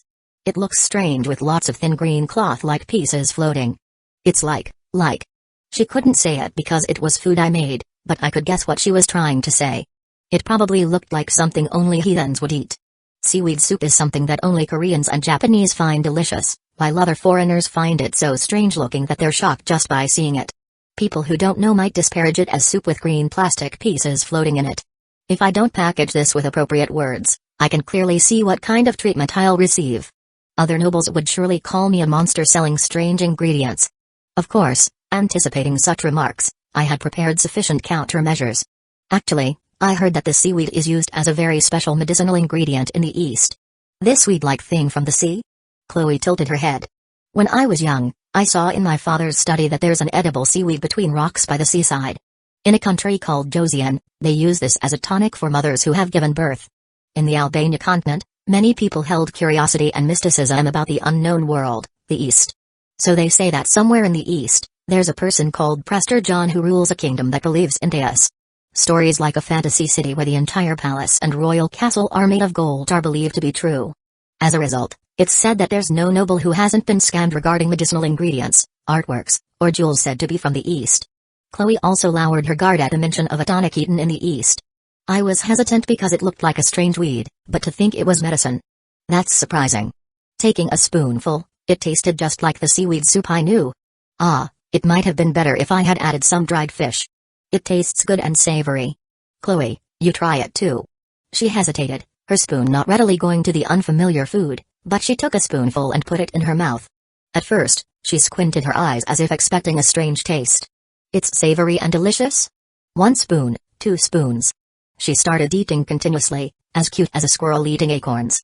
I thought it would be bitter because it's Eastern medicine, but it's really delicious. Hearing that the first Korean food I made after transmigrating to this other world was delicious, my shoulders involuntarily puffed up. They say it's even more delicious if you mix in this rice made from rice grains. I scooped up some rice with a rice paddle and mixed it in. A smile appeared on Chloe's face as she tasted the warm rice and seaweed soup. You should try it too, young master. That combination can't help but be delicious. The savory taste of seaweed, rice made from pure white rice. It's bound to be popular with Tuscans too. I took a bite too, and it was so delicious that the word crazy almost came up to my throat. At this rate, the nobles will surely like it too. The problem is that it looks a bit ferocious on the outside, but if we say it's a famous medicine from the East, there will be plenty of people lining up to buy it. Famous medicine from the East, good for postpartum mothers, very rare. All 3 things that drive nobles crazy are gathered, so if we just prove its effectiveness, there's no way it won't sell. Then now we should see how effective this medicine is. They say strike while the iron is hot. We should start experimenting on the postpartum mothers in this village right away. In Bio Village, everyone was very interested in the new lord. In a world without even newspapers, their usual interests were mostly limited to stories like how neighbor Pigeon's barn collapsed, but still. Fabio was clearly different from other lords from the start. Being different was in itself a distinguishing topic of conversation, and Maria, the newlywed native of this village, was naturally very interested in stories about the lord. Our lord seems to be a really good person. Even kings were cursed when they're not around. So it wouldn't be strange if there was gossip about the lord, but... right? There's no one else who takes care of lowly beings like us except him. I don't know why he provides so much food just for giving birth. For Fabio living in 21st century Korea, it might be different, but in the Tuscan Empire, giving birth wasn't really a big deal. Whether noble, merchant, or serf, if you're a woman, or more precisely, someone's wife, You give birth to at least 5, 7, or up to 10 children in your lifetime. He's just handing out salted meat, wheat flour, barley flour and such. Fabio's support was limited to mothers who were more than 9 months pregnant or women who had given birth less than 2 months ago. These people were supplied with enough salted meat, wheat flour, barley flour, and other food to feed 4 people. The reason for providing enough food for 4 people to support one pregnant woman was, if you didn't give this much, the pregnant woman wouldn't get enough nutrition before and after childbirth. How was it when that woman gave birth? Marie looked at her slightly swollen belly and asked. It's nothing special, just extremely painful on the day you give birth, that's all. The woman counseling Maria chuckled. There's nothing to be afraid of, you know. Everyone does it.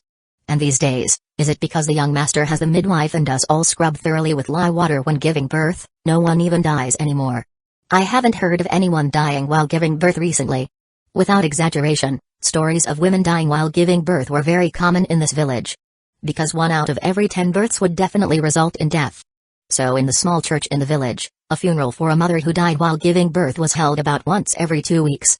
And that seaweed, no, seaweed that the Lord said was a precious medicine eaten only in the East, it's amazing. That seaweed that the villagers only ate when they really had no choice. Mothers nearing childbirth had to eat it at least once a day. When you give birth, it's hard to go to the bathroom, but if you eat that, you can go to the bathroom without problems, and your body condition improves quickly. I got up and about in just 2 days, you know. Of course, Fabio never saw this with his own eyes. Mothers who had given birth less than 2 weeks ago were made to rest at home no matter what. It might be partly because of eating well, but that seaweed, which is said to be medicine from the East, seems amazing. Your body recovers quickly after giving birth. I'm thinking of secretly setting some aside to give to my husband later. I see. So Maria, you should eat it too. It's good for mothers' bodies. Fabio had intended to sell seaweed as an expensive medicine good for postpartum mothers, like in Korea. But within the village, it had already started to be regarded as a cure-all medicine. And Fabio immediately went to see the Duke. Chapter 17, like Detroit, a mining town that was nothing during the American West pioneering era, or LA, which was essentially a desert but had gold, and so on. My territory, Bio Village, also needed a special business like those cities had. That's why I chose seaweed. The village is too small for salt production, and it doesn't have any special competitiveness compared to rock salt. The exclamation sea salt is amazing. In isekai fantasy novels only worked in Korea, China, and Japan where rock salt isn't produced. Because in Northeast Asia, to obtain salt, you had to boil seawater with tremendous effort. In our Albania continent, there were huge salt mines everywhere, so it's hard to assert that sea salt has particularly good productivity. On the other hand, seaweed could maintain a monopoly state for quite a long time. It wouldn't be easy to steal the cultivation technology either. Moreover, once you start harvesting, you can obtain a huge amount at a cheap price every year, so you can sit on a money cushion with high volume, low margin sales. Like those lowland bastards who are like the teachers of that disgusting country. Selling seaweed indefinitely. While I was lost in thought, someone tapped my shoulder. When I turned around, the Duke was standing there. Your Grace. What are you thinking so deeply about? You're not thinking about the new maid you brought in, are you? The Duke wasn't someone so idle as to dig into my maid situation. However, when I visited this mansion, I naturally brought Chloe with me, and one of the butlers must have relayed information about her. Just from this, I could tell that my priority within him was quite high. Now you're acting like a boy your age. There were probably 3 main reasons why the Duke made such a joke. First, he just felt quite close to me and wanted to tease me. Second, he was expressing that, and lastly, it was to let the servants in the mansion know how much he valued this person called Fabio. The last reason was especially important. This story will spread throughout the Duke's faction by tonight. Therefore, I must never take such jokes seriously. By 21st century standards, it would be sexual harassment, but here it's the Duke's gracious consideration. I've never even held hands with a woman, but being constantly with such a beauty. Why does a man have so many worries? In my day, the Duke gave advice for about 3 minutes that it's better to manly take her to bed and lay her down. I'm not some saint, and honestly, I'm not without the temptation to do so. Chloe is mine, and I have the power and money to do so. However, I have no intention of doing that. Using power to arbitrarily embrace a weak person is something I feel averse to as a 21st century Korean, as a matter of principle. This is the line I must absolutely keep. I'm sorry, when I see young friends like you, Fabio, it reminds me of when I was young. Thank you for your concern. And the reason I came to see your grace separately was to present a special medicinal herb from the east that we found in our village. I handed over dried seaweed packed in a box that was far too luxurious for such a thing. The Duke's eyes widened as soon as he received it. It seems that rich old people in any world light up their eyes at things good for health. What's inside doesn't seem particularly impressive. It's just dried hay pieces at best, isn't it? I thought so too. But this seaweed was very similar to the mysterious medicinal herb from the east written about in our family's archives. So I even experimented with its medicinal effects. At the same time, I pulled out a book scribbled on paper that looked appropriately old. However, I didn't open it to show its contents. Someone of the Duke's caliber would surely notice with his keen eye. What I need to show now is this. That it's a meticulous lie that can deceive even the Duke who knows me well. Actually, I'd like to hide it from the Duke too, but right now it's better to prioritize the Duke's trust over profit. Later, I plan to become a big shot that even the Duke, no, even the Emperor would find difficult to touch carelessly. Right now, my life is as fragile as a fly's without the Duke's protection. Just those who belong to the Blacksmith Guild would be crazy to kill me, you know. These are the results of an efficacy experiment on 30 postpartum mothers in Bio Village. The Duke's eyes widened as he received the report summarizing the results. And his hand trembled slightly. Not a single one died? Is this really true? Yes, that's right. In fact, seaweed doesn't have the effect of lowering maternal mortality during childbirth. It just helps mothers recover faster when they eat it during postpartum care. However, those who don't know this will think like this when they see these experiment results and the unfamiliar medicinal ingredient called seaweed from the east. If you eat seaweed, mothers don't die. Whether noble, rich, or serf, all living beings fear death during childbirth, and if you say you can prevent it, they'll go crazy for it. It's only natural for men and women to make love and have children. However, we should prevent tragedies from occurring during childbirth as much as possible. The nobles and rich merchants who will be my main customers are very likely not married out of love at all. The marriages of high-ranking people's legal wives are nothing more than long-term alliances between families. However, this long-term alliance is like a lifeline among nobles who survive through connections. But imagine if the wife, who is the symbol of that alliance, dies while giving birth. The tragic result would be the destruction of a marriage alliance that involved enormous sums of money and political investment. The Duke's expression turned somewhat bitter at my words. My daughter Ella, who married Viscount Pequarin, also received Deus's call while giving birth. Every noble has experienced the unfortunate event of their wife or someone around them dying while giving birth. While giving birth is a blessing from Deus, it's equally dangerous. I offer my condolences, Your Grace.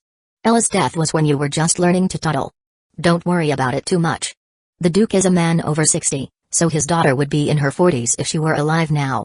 But if she died 20 years ago, she passed away in her prime. Duke Visconti was momentarily immersed in sadness but soon smiled. If the efficacy of this famous medicine from the East is true, it will sell like hotcakes.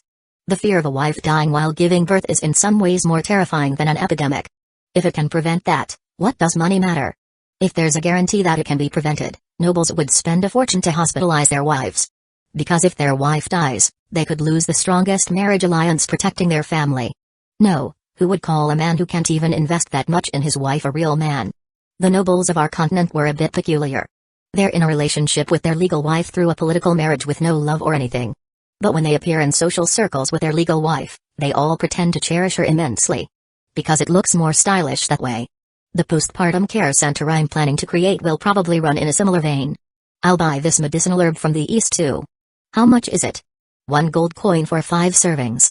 5 servings of dried seaweed is only about 10 grams in weight. Such an excellent medicine for just 1 gold coin for 5 bowls? It's only 10 pounds. I'm not selling it particularly cheaply because I'm selling it to Your Grace. Our villagers were reluctant to eat seaweed even during famine, calling it seaweed. So the actual cost is, with a bit of exaggeration, 0. However, if you add all sorts of marketing strategies and slightly distorted statistics to this, to the Duke, even 5 gold coins would seem cheap. Unlike the Duke who was as rich as the chairman of a major corporation, relatively poor nobles might think differently. But at the very least, there won't be any nobles or merchants who skimp on the cost of seaweed eaten during childbirth. Now that I've seen the reaction clearly, I should tell the truth. Your Grace, in fact, this seaweed isn't a particularly special medicinal herb. At best, it's just a common seaweed that grows on rocks by the seaside. Considerable anger clouded the Duke's face. However, all of its medicinal effects are true. Moreover, in the East, they really feed this to postpartum mothers as medicine. Are you saying you didn't lie? Didn't I tell you that living long and prosperous is my life motto? I know my place well, and I have no intention of lying to your grace the Duke. That's why I'm revealing my business secret now. I'm going to earn a lot of money and live for a very long time. That way I can touch Chloe's breasts and enjoy the upper-class life I couldn't enjoy in Korea. Moreover, I need to live long to see how far I can rise with my abilities. Seaweed is a special remedy for postpartum mothers during their recovery. And to prevent maternal deaths, the doctor in charge of the delivery, the mother, and the surrounding space must be cleaned very thoroughly. In the Middle Ages, most of the causes of death during childbirth were due to infections like puerperal fever from giving birth in dirty environments. Isn't that why the Bible includes laws commanding to wash the body every time? Because washing is good. Most diseases can be avoided just by washing well. This was a truth proven by modern medicine. I experimented to see if this knowledge actually matched in my territory, and the results were already a great success. So please lend me a little strength, Your Grace. The Duke smiled at my words. What do you want me to do? Please just tell the nobles to come to the hospital I'm going to build. If anything goes wrong, I'll take responsibility with my life. Currently, the probability of a mother dying during childbirth is about 10%. If we can lower this to about 8%, our hospital will be rumored to be excellent. Why? Because from the perspective of those giving birth, that 2% will feel huge. But what if it drops to about 1%? Not coming to our hospital would be considered foolish. For the first person Your Grace introduces, I will help with free medical treatment and the entire childbirth process. And I will also reduce the price of seaweed and other items by 40%. The probability of the mother surviving increases dramatically because the Duke introduced her, and all sorts of expensive benefits are provided for free. The noble who receives that letter of introduction would owe the Duke a considerable political debt. This must be an attractive proposal for the Duke who is obsessed with overthrowing Sforza. Let me ask one thing. The Duke stared intently into my eyes. Are you serious about staking your life? Yes. Good, but let's do it this way. The Duke wrote a contract on the spot. If things go wrong, you don't need to die. However, you'll have to give me your life and soul. You'll devote yourself to the eternal glory of our Visconti ducal family. It's the natural duty of a vassal to devote myself to Your Grace. And I signed it right there on the spot. Then the Duke sent his cousin's daughter to the hospital I built. Of course, she gave birth safely. The nobles, who were very interested in childbirth, began to get excited about this news. Chapter 18. In the social circles where failing to keep up with trends meant becoming obsolete, there were no nobles who didn't know about seaweed. Yet, there was a separate reason for asking such a question. In short, it was to tease, hey, isn't your family totally broke? The person on the receiving end not only had their pride hurt but also suffered a slight political blow as their family was subtly disrespected. The Baron wanted to throw his gloves down in anger but suppressed his fury. Because challenging someone to a duel over such a trivial matter would be disgracing his ancestors. Haha, how could a noble of the Tuscan Empire not know about seaweed? I've heard about it too. It's really good for postpartum mothers, isn't it? Baron Kulona managed to respond somewhat politely. However, his opponent had no intention of letting him off easily. Indeed, you did know. Actually, I managed to obtain a small quantity recently. The opponent handed Baron Kulona a box that was clearly luxurious. Inside the box was about 100 grams of dried seaweed. The value of the contents was a whopping 10 gold coins, 100 pounds. While it wasn't a large sum for nobles of Baron rank, it certainly wasn't a small amount either. Our Delbert O'Neill family succeeded in securing about 2 kilograms of it this time. So I thought I should give a little as a gift to Baron Kulona, who has a close relationship with us. Baron Del supported Duke Visconti, while Baron Kulona supported Duke Sforza, making them political opponents. Giving 100 grams of precious seaweed to someone in such a relationship? It was nothing more than a deception to show how much wealthier they were than the other family. Moreover, since money was power and strength, it was also mocking that they were weaker. A large part of the reason why seaweed sold well was that it enabled legal teasing of enemy families, which says it all. However, on the surface, it was a free gift of a medicinal ingredient worth its weight in gold, so he couldn't get angry. I'll be labeled as someone who repays kindness with enmity. Baron Kulona could only grit his teeth at this ploy. Ah, then I'll be going now. I have to greet others as well. There was a clear contrast between those who had secured seaweed and those who hadn't. Baron Kulona, despite feeling furious inside, couldn't throw away the box containing 100 grams of seaweed. This is utterly miserable. Such a feeling was something he hadn't experienced since he directly witnessed his once favorite courtesan having an affair with another commoner man. Even our family's vassals won't be able to show their faces. If a count, no, even a viscount did such a deceptive act, it would end with feeling a difference in class and a bit of inferiority. But what if rumors spread that a fellow baron, even a political opponent, did this? Just thinking about it was truly horrifying. And the baron's wife, who attended the banquet together, immediately voiced her complaints. I don't understand why I have to be disrespected for not being able to get seaweed even at a banquet like this. Although the Tuscan Empire was a world of male dominance, the relationship between a legal wife and husband was clearly a symbol of the semi-permanent alliance between two families. Therefore, wives and husbands were almost equal in status, just with different roles. That's why Baron Kulona had to resist the urge to strike his wife. I'm sorry, I'm not powerful enough. Today, Baroness Dornier was boasting that she gave birth 10 days ago, and her body condition improved quickly after eating a soup called seaweed soup. She said it wasn't dangerous at all because she gave birth at the hospital made by that Fabio, the second son of the Medici family. The wife gently stroked her belly while staring at the Baron. It wasn't a loving gaze towards her husband. Giving birth is a natural duty for a noble woman. But wouldn't it be better if it could be done a little more safely? Even if giving birth was considered natural, it was still scary. Her husband, Baron Kulona, understood that much. That's true. In that sense, can't you use your influence to get me that seaweed and allow me to use that Medici hospital or whatever it's called when I give birth? But the Medici family is our political opponent. Even if we'll be disrespected for not keeping up with this trend? It definitely didn't end up just being called unfashionable for not keeping up with trends. Above all, being disrespected for not following trends was unbearable, especially when it came to honor, which was more precious than one's own life. No matter how precious seaweed is, we should be able to get it somehow through the black market. And as for that Medici hospital or whatever, I'll personally bow my head to the Duke if necessary to get a place. While seaweed was just a commodity, a mother's death during childbirth could lead to the dissolution of a marriage alliance, which was a critical matter. Moreover, what if this unlucky wife died while giving birth now? If she died in the hospital, that would be one thing, but if she died because they didn't take her to the hospital when they could have, the other family would surely cause an uproar. My father-in-law would surely use his dead daughter to burden us with a huge debt. That was exactly how noble society worked. As soon as Baron Kulona left the banquet hall, he shouted at his butler. Butler. Does it make sense that we can't even buy that damned seaweed or whatever it is? Lord Fabio, under the protection of his Grace Duke Visconti, has monopolized the entire quantity. Don't you know? Who doesn't know that? Buy it right now. To do that, we'd have to bow our heads to his grace. I can bow my head to send her to the obstetrics department because of my wife's request. His Grace Duke Sforza would understand that. In noble society, childbirth was a blessing that strengthened family alliances, but also a bomb that could break alliances if the mother died. So even if they owed a favor to Duke Visconti to prevent this from going wrong, that Sforza fellow wouldn't have much to say. Because childbirth was a matter of family survival. Go to the black market and secure at least 1 kilogram of seaweed. The price doesn't matter, even if it's several times higher. For our family's honor and face. This is an emergency. This was the biggest reason why seaweed was selling so well.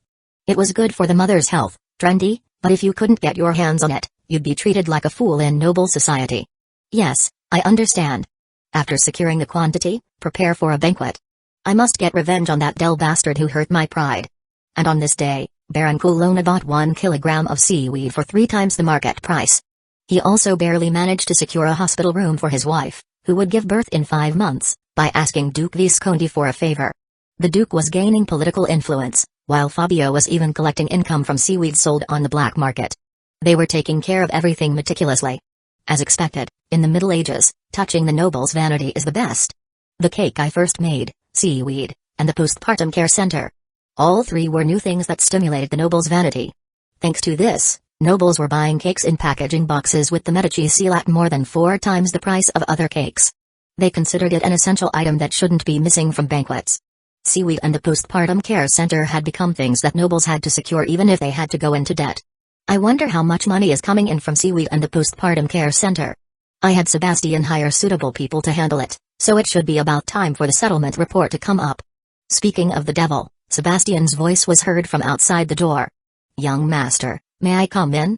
For him, who had been a butler for over several decades, to approach hurriedly after entering the room. This seemed like something to look forward to. Come in. As expected, there was a smile on his face, suggesting the results were good. The sales revenue from seaweed and the net income from the Medici hospital exceeded 4,000 gold coins. To think this much in just a month. Even in 21st century Earth, it's said that the top 1% monopolize 50% of the world's wealth. Not to mention in the Tuscan Empire where wealth redistribution was even less prevalent. That's why if you're going to do business, targeting nobles sells a lot, so I only sold products targeting nobles. This is a bit more than expected. Compared to when we made the ironworks last time, the sales scale was smaller. Probably when the quantity of seaweed is fully consumed throughout the Tuscan Empire, a similar scale of income would come in. And unlike steel, which always has a constant demand, seaweed and the postpartum care center would gradually lose their rarity, so the sales scale would decrease further. More money came in than I thought. Sebastian widened his eyes looking at me. It must have been unexpected to see a young man of 20, no, soon to be 21, getting his hands on a large sum of money by his own power and not even being surprised. But honestly, it's a bit early to be jumping for joy here. I need to use this money to set up a trading company and build a foundation. The base would naturally be Bio Village, my territory. Prepare to invest all this money in the village and the trading company. Let's properly grow Bio Village. Enormous money, basic industry, people. When these three things are gathered, that area can't help but develop quickly. Now it's our turn to take the first step. Chapter 19, in fantasy novels, when you come to the slums for a mission, you always get caught up in incidents. Although they didn't even dare to pick fights with me, who was obviously a noble. Knife fights broke out in the middle of the street. You can wait inside here. Can the knights who came as escorts come in too? The low-ranking guy from the slum who guided me here was silent for a moment. Even if they're knights, they can't enter inside here. Even knights who have served our family for generations? They said not to judge a book by its cover, but that's a very unrealistic saying. Because our instinct judges others by their appearance and arbitrarily evaluates them. Therefore, the guards wearing plate armor, which is difficult even for knights to casually wear, would look real if they just kept their mouths shut. If confidential information leaks, it would be troublesome for us too. I gestured for the guards to wait outside for a while. Unless I threaten these gangster-like guys or a disaster occurs where I can't pay them properly, I should be safe in most cases. No matter how much of a thug they are, if they screw over a client who's trying to hire them, they won't get any more requests. Those who can't distinguish even this much wouldn't have survived here. Instead, we can guarantee the quality of the information. Of course, if you want women, we can provide women. If you want people to do dirty work, we have skilled and tight-lipped guys. We'll help you with whatever you want. To openly offer to kill people and even arrange human trafficking. This was unimaginable in 21st century Korea. While I was talking with the low-ranking guy for a while, suddenly he bowed his head deeply. "Hello, boss." The man called boss deliberately kicked the low-ranking guy. The kicked guy was slammed into the corner of the wall. "You damn bastard, do you think young Master Fabio of the Medici Baron family would do something like buying women? How long have you been here that you still can't get your act together?" The boss shouted at the low-ranking guy in a loud voice.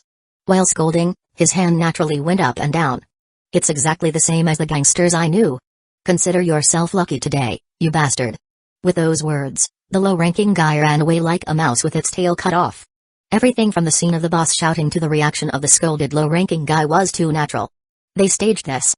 Did they try to intimidate me because I'm young to gain the upper hand? Unlike the low-ranking guy who seemed to have no dignity, the boss greeted me with a posture and voice that exuded some dignity. "Hello, young Master Medici. I'm Kobo, responsible for the spider's tears in this slum. You know me well without me even revealing who I am. I might not recognize other young nobles, but how could I not recognize someone who will become great in the future? When people use words like that, 10 out of 10 times it's flattery, but judging by the expression of the boss using the alias Kobo, it seems to be sincere. One of our low-ranking guys greatly disrespected you when you came all this way. Please forgive us. There's no need for you, the boss, to apologize for a subordinate's transgression. Thank you for your generous forgiveness." Kobo slightly raised one corner of his mouth and grinned. "However, if you ever feel lonely at night, please let us know anytime. We'll prepare the best quality. Unlike other gangsters, we don't deceive our customers. Well, such business is everyday life for those guys. It's marketing to secure future customers by buying pretty girls from rural areas or urban slums and selling them to young masters suffering from men's worries. It's something I don't want to touch from the point of selling people. What I want to request this time is a background investigation." "Whose background do you want us to investigate?" "The 4th Director of the Commercial Law Department, Viscount Raviol. Viscount, and a Director of the Commercial Law Department who has quite strong influence in the Imperial Administration." When I said I wanted a background investigation on such a man, Kobo's brow furrowed. Investigating a Viscount without territory who just lives on a pension isn't a very difficult task. But if it's a Director of the Commercial Law Department, That's a different story. Even though our empire was run on titles and status, it doesn't mean that positions or circumstances aren't important. A baron with a truly wealthy territory can be called a grand baron and exercise political influence at the level of a count. Those who held key positions like directors in core administrative departments such as the Judicial Department, Commercial Law Department, and Finance Department can exercise enormous power given by their official positions. Enormous power is equivalent to that person's social status and strength. He must be closely intertwined with various trading companies. We'll have to think about this. Are you telling me to propose how much I'll pay first? Of course, I should do that. 20 gold coins as advance. Up to 30 gold coins depending on the success and the results. I took out a pouch containing 20 gold coins from my breast pocket. Kobo, who looked inside the pouch, smiled wickedly. You're quite generous. I didn't know the exact market price for how much I should pay when requesting such guys. However, 50 gold coins to investigate one director of the Commercial Law Department is honestly an excessive amount. Since I'm in a position to target the rice bowls of merchants, I thought there would definitely be big merchants involved behind the scenes. It's a risk premium. Is it not enough? It's rather more than enough. I like your honesty. Kobo immediately took out paper and a pen. Is there any specific content you want? Which big merchants he is colluding with, and what he was promised in return. I'd like you to find out these two things for certain. The most important thing to win in war was this. Who are the internal enemies, and who are the external enemies? You need to figure this out to be able to make a plan. If you go out to fight without being able to identify friend from foe, you might end up being manipulated by the enemy and shooting at your own allies. I'll keep that in mind. And the Viscount's weaknesses. What kind of corruption he's committed, what personal flaws he has. When fighting an opponent in armor, you must always aim for the gaps in the armor. Otherwise, you can never win. It's the same when engaging in political battles. Are rumors okay too? Even trivial ones are fine. Even in the advanced courts of 21st century South Korea, which have adopted the principle of legal evidence, it's an everyday practice to bring down politicians with rumors. The news talks about prosecutors' investigations, parliamentary hearings, and so on. Just this can significantly lower the opponent's support. Let alone in the Tuscan Empire where it's difficult to trace who spread the rumors. You'd be a fool not to engage in such petty tactics.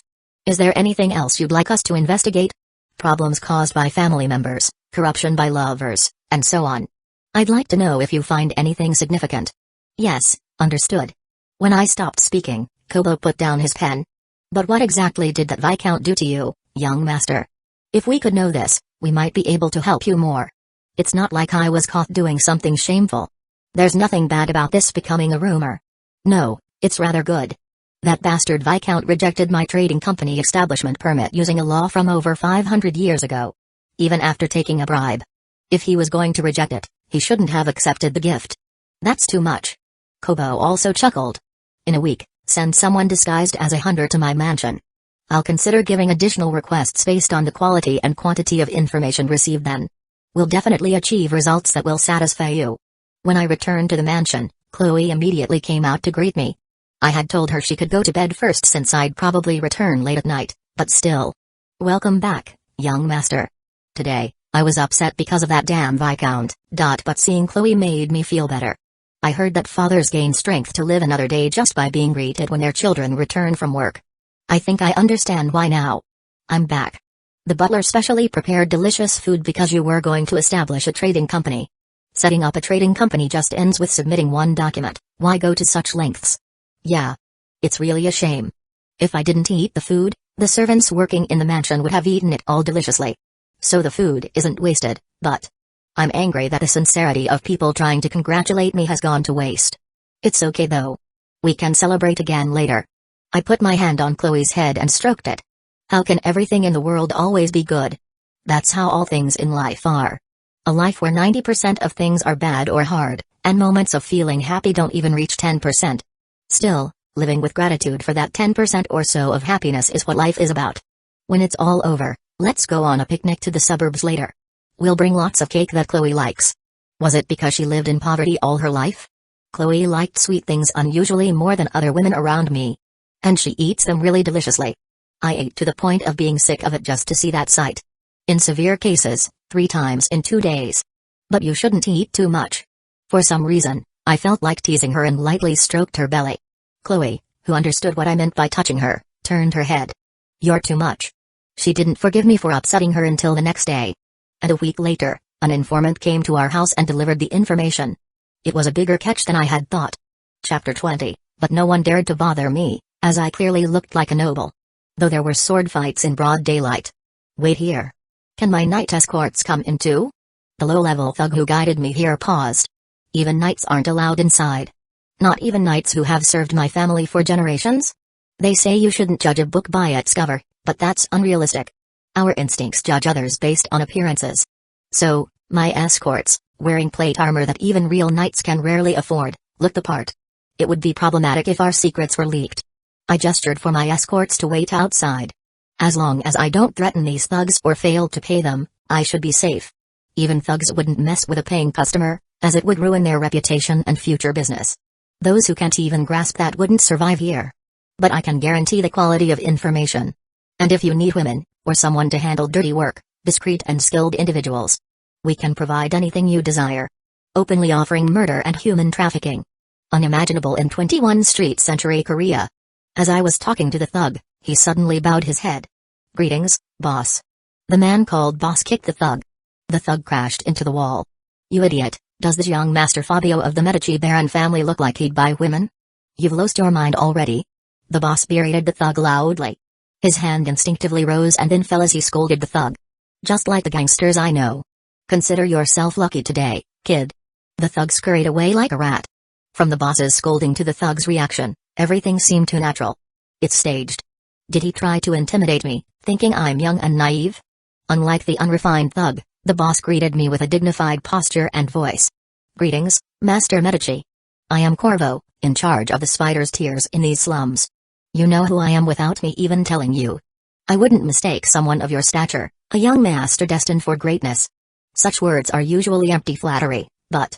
Looking at the boss, who uses the alias Corvo, he seems sincere. My subordinate has shown great disrespect. I apologize. You don't need to apologize for your subordinate's actions. Thank you for your generosity. Corvo smirked, one corner of his lips twitching upwards. But if you ever feel lonely at night, young master, don't hesitate to contact me. I'll prepare the finest goods. Unlike other thugs, we don't cheat our customers. Such business is commonplace for them. Buying pretty girls from rural villages or urban slums and selling them to lonely young masters to secure future clients. It's human trafficking, something I want no part in. I need you to investigate someone. Who would you like us to investigate? Baron Raviol, Director of the 4th Bureau of Commerce. A baron, and the Director of the influential Bureau of Commerce. Investigating a baron who lives off a pension is easy. But the Director of the Bureau of Commerce is a different story. Even in our empire, where titles and social status are paramount, positions and circumstances matter. A baron with a wealthy territory is called a Grand Baron and wields political influence comparable to a count. And those holding key positions like director in the judicial, commercial, or financial bureaus wield immense power. Immense power translates to social standing and influence. He's likely connected to various trading companies. We need to consider. Is he asking for a price? Of course. 20 gold coins up front. Up to 30 more upon successful completion, depending on the results. I took out a pouch containing 20 gold coins. Corvo opened the pouch and smirked. You're quite generous. I don't know the exact market price for such services. But 50 gold coins to investigate the Director of the Bureau of Commerce is excessive. Since I'm essentially targeting merchants' livelihoods, I assumed powerful merchants are involved. Consider it a risk premium. Is it not enough? It's more than enough. I like your honesty. Corvo immediately took out paper and a pen. Any specific requests? Which merchants is he colluding with, and what was he promised in return? I need answers to these two questions. The most important thing in any conflict is this: who are your internal and external enemies? You need to know this to formulate a strategy. Without proper identification, you might end up fighting your own allies. Understood? And the Baron's weaknesses. Any corruption or personal flaws. When fighting an armored opponent, you must target the gaps in their armor. The same applies to political battles. Even rumors? Anything, no matter how trivial. Even in the advanced courtrooms of 21st century Korea, with its evidence-based legal system, politicians are often brought down by rumors. News reports of investigations or parliamentary hearings. These alone can significantly damage someone's reputation.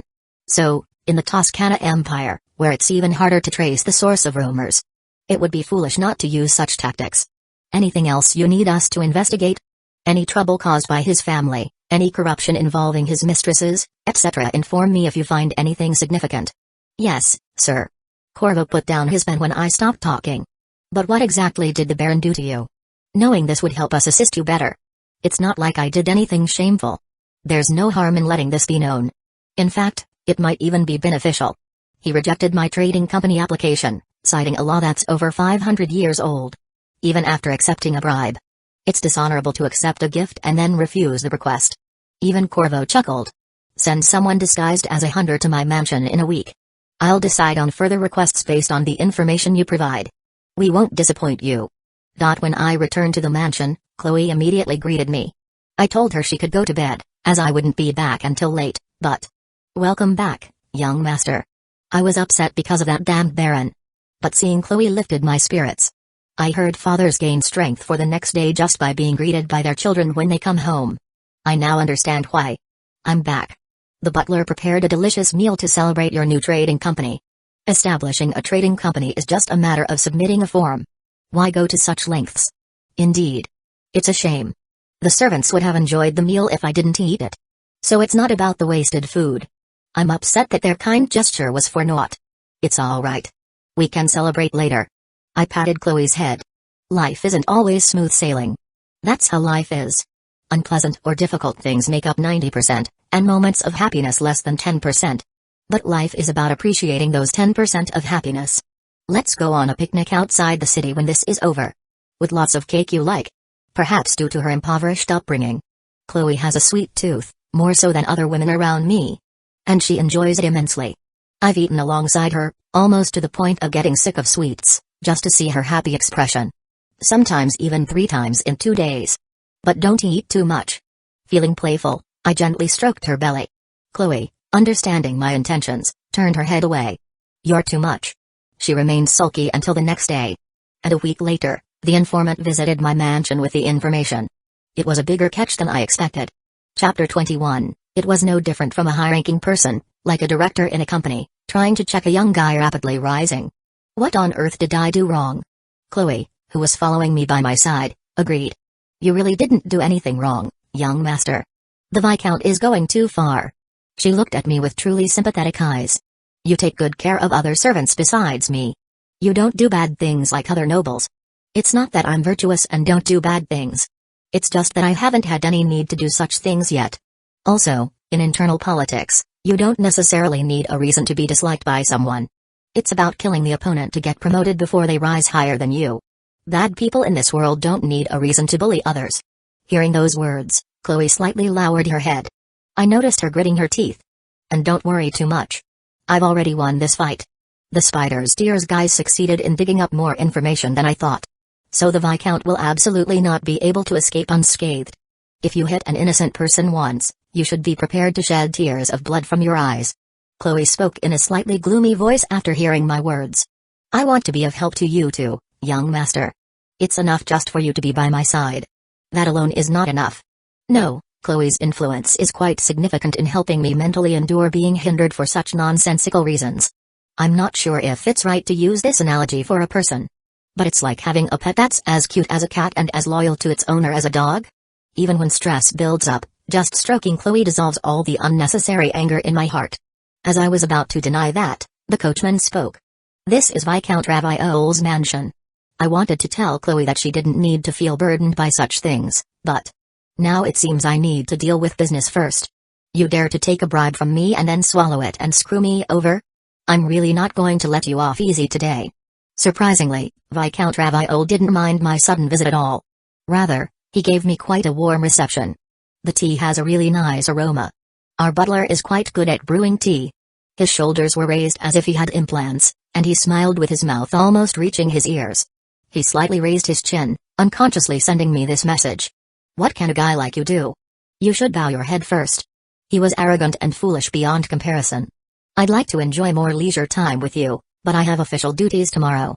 Please tell me your business quickly. Raviole smiled at me, steeped in a sense of superiority. Keep running your happiness circuit hard.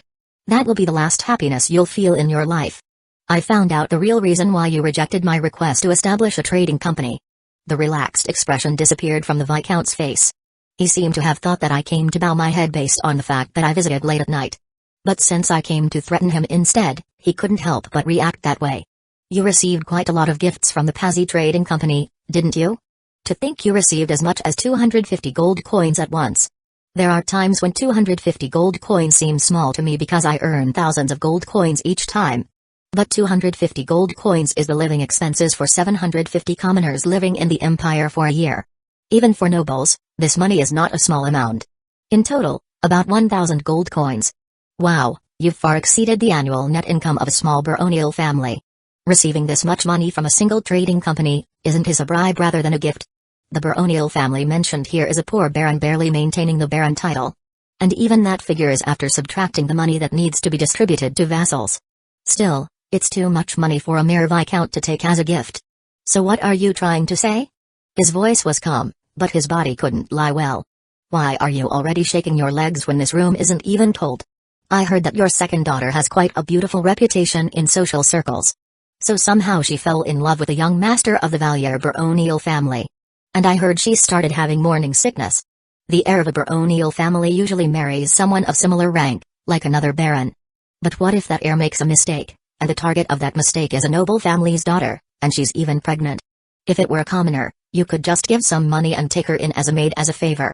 For a lower noble, even if they're as high as a baron, if there's a legal wife, they should take responsibility by making her a concubine, or if there's no legal wife, make her the legal wife. If not, they'll be labeled as boo, trash, go die by surrounding nobles and their political life will plummet. Therefore, in the end, they have to hurriedly hold the ceremony before the speeding violation is detected. It's quite a disaster for the Valier baronial family, but for Raviol, this was an unexpected windfall. And it seems you're receiving gifts here and there to prepare the minimum dowry. Raviol slammed the desk and stood up. So what? Do you think there are any clean people among the imperial nobles? Such people are already dead or will die soon.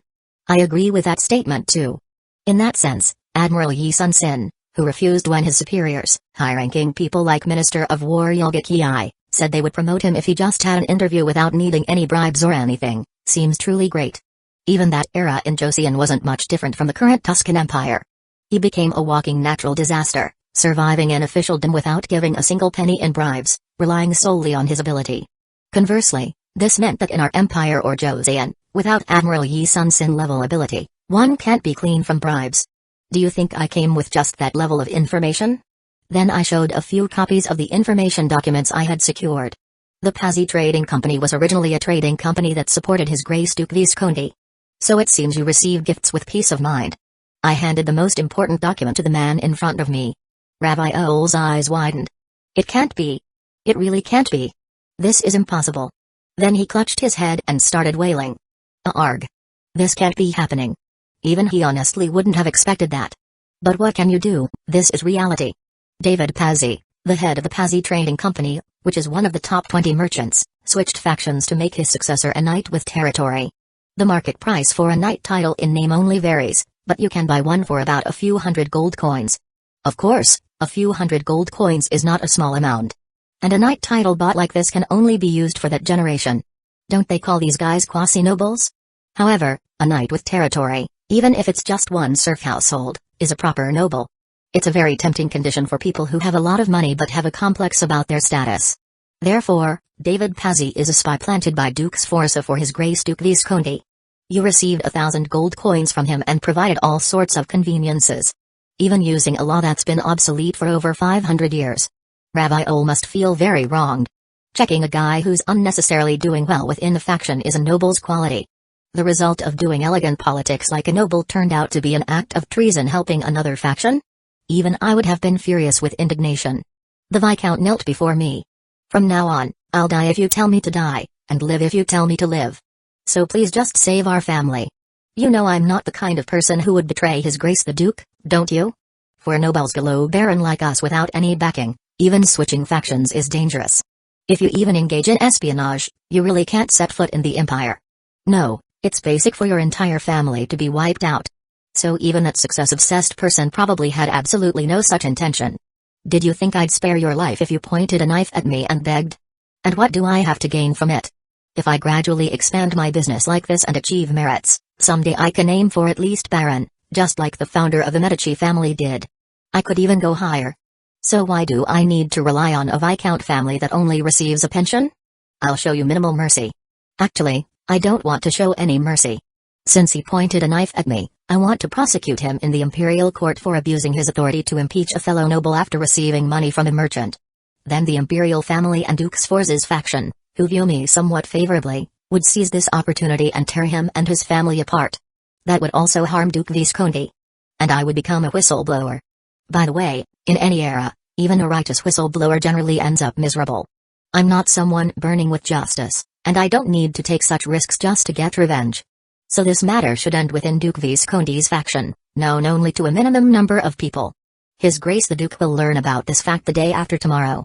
And he'll send you a final letter, Viscount.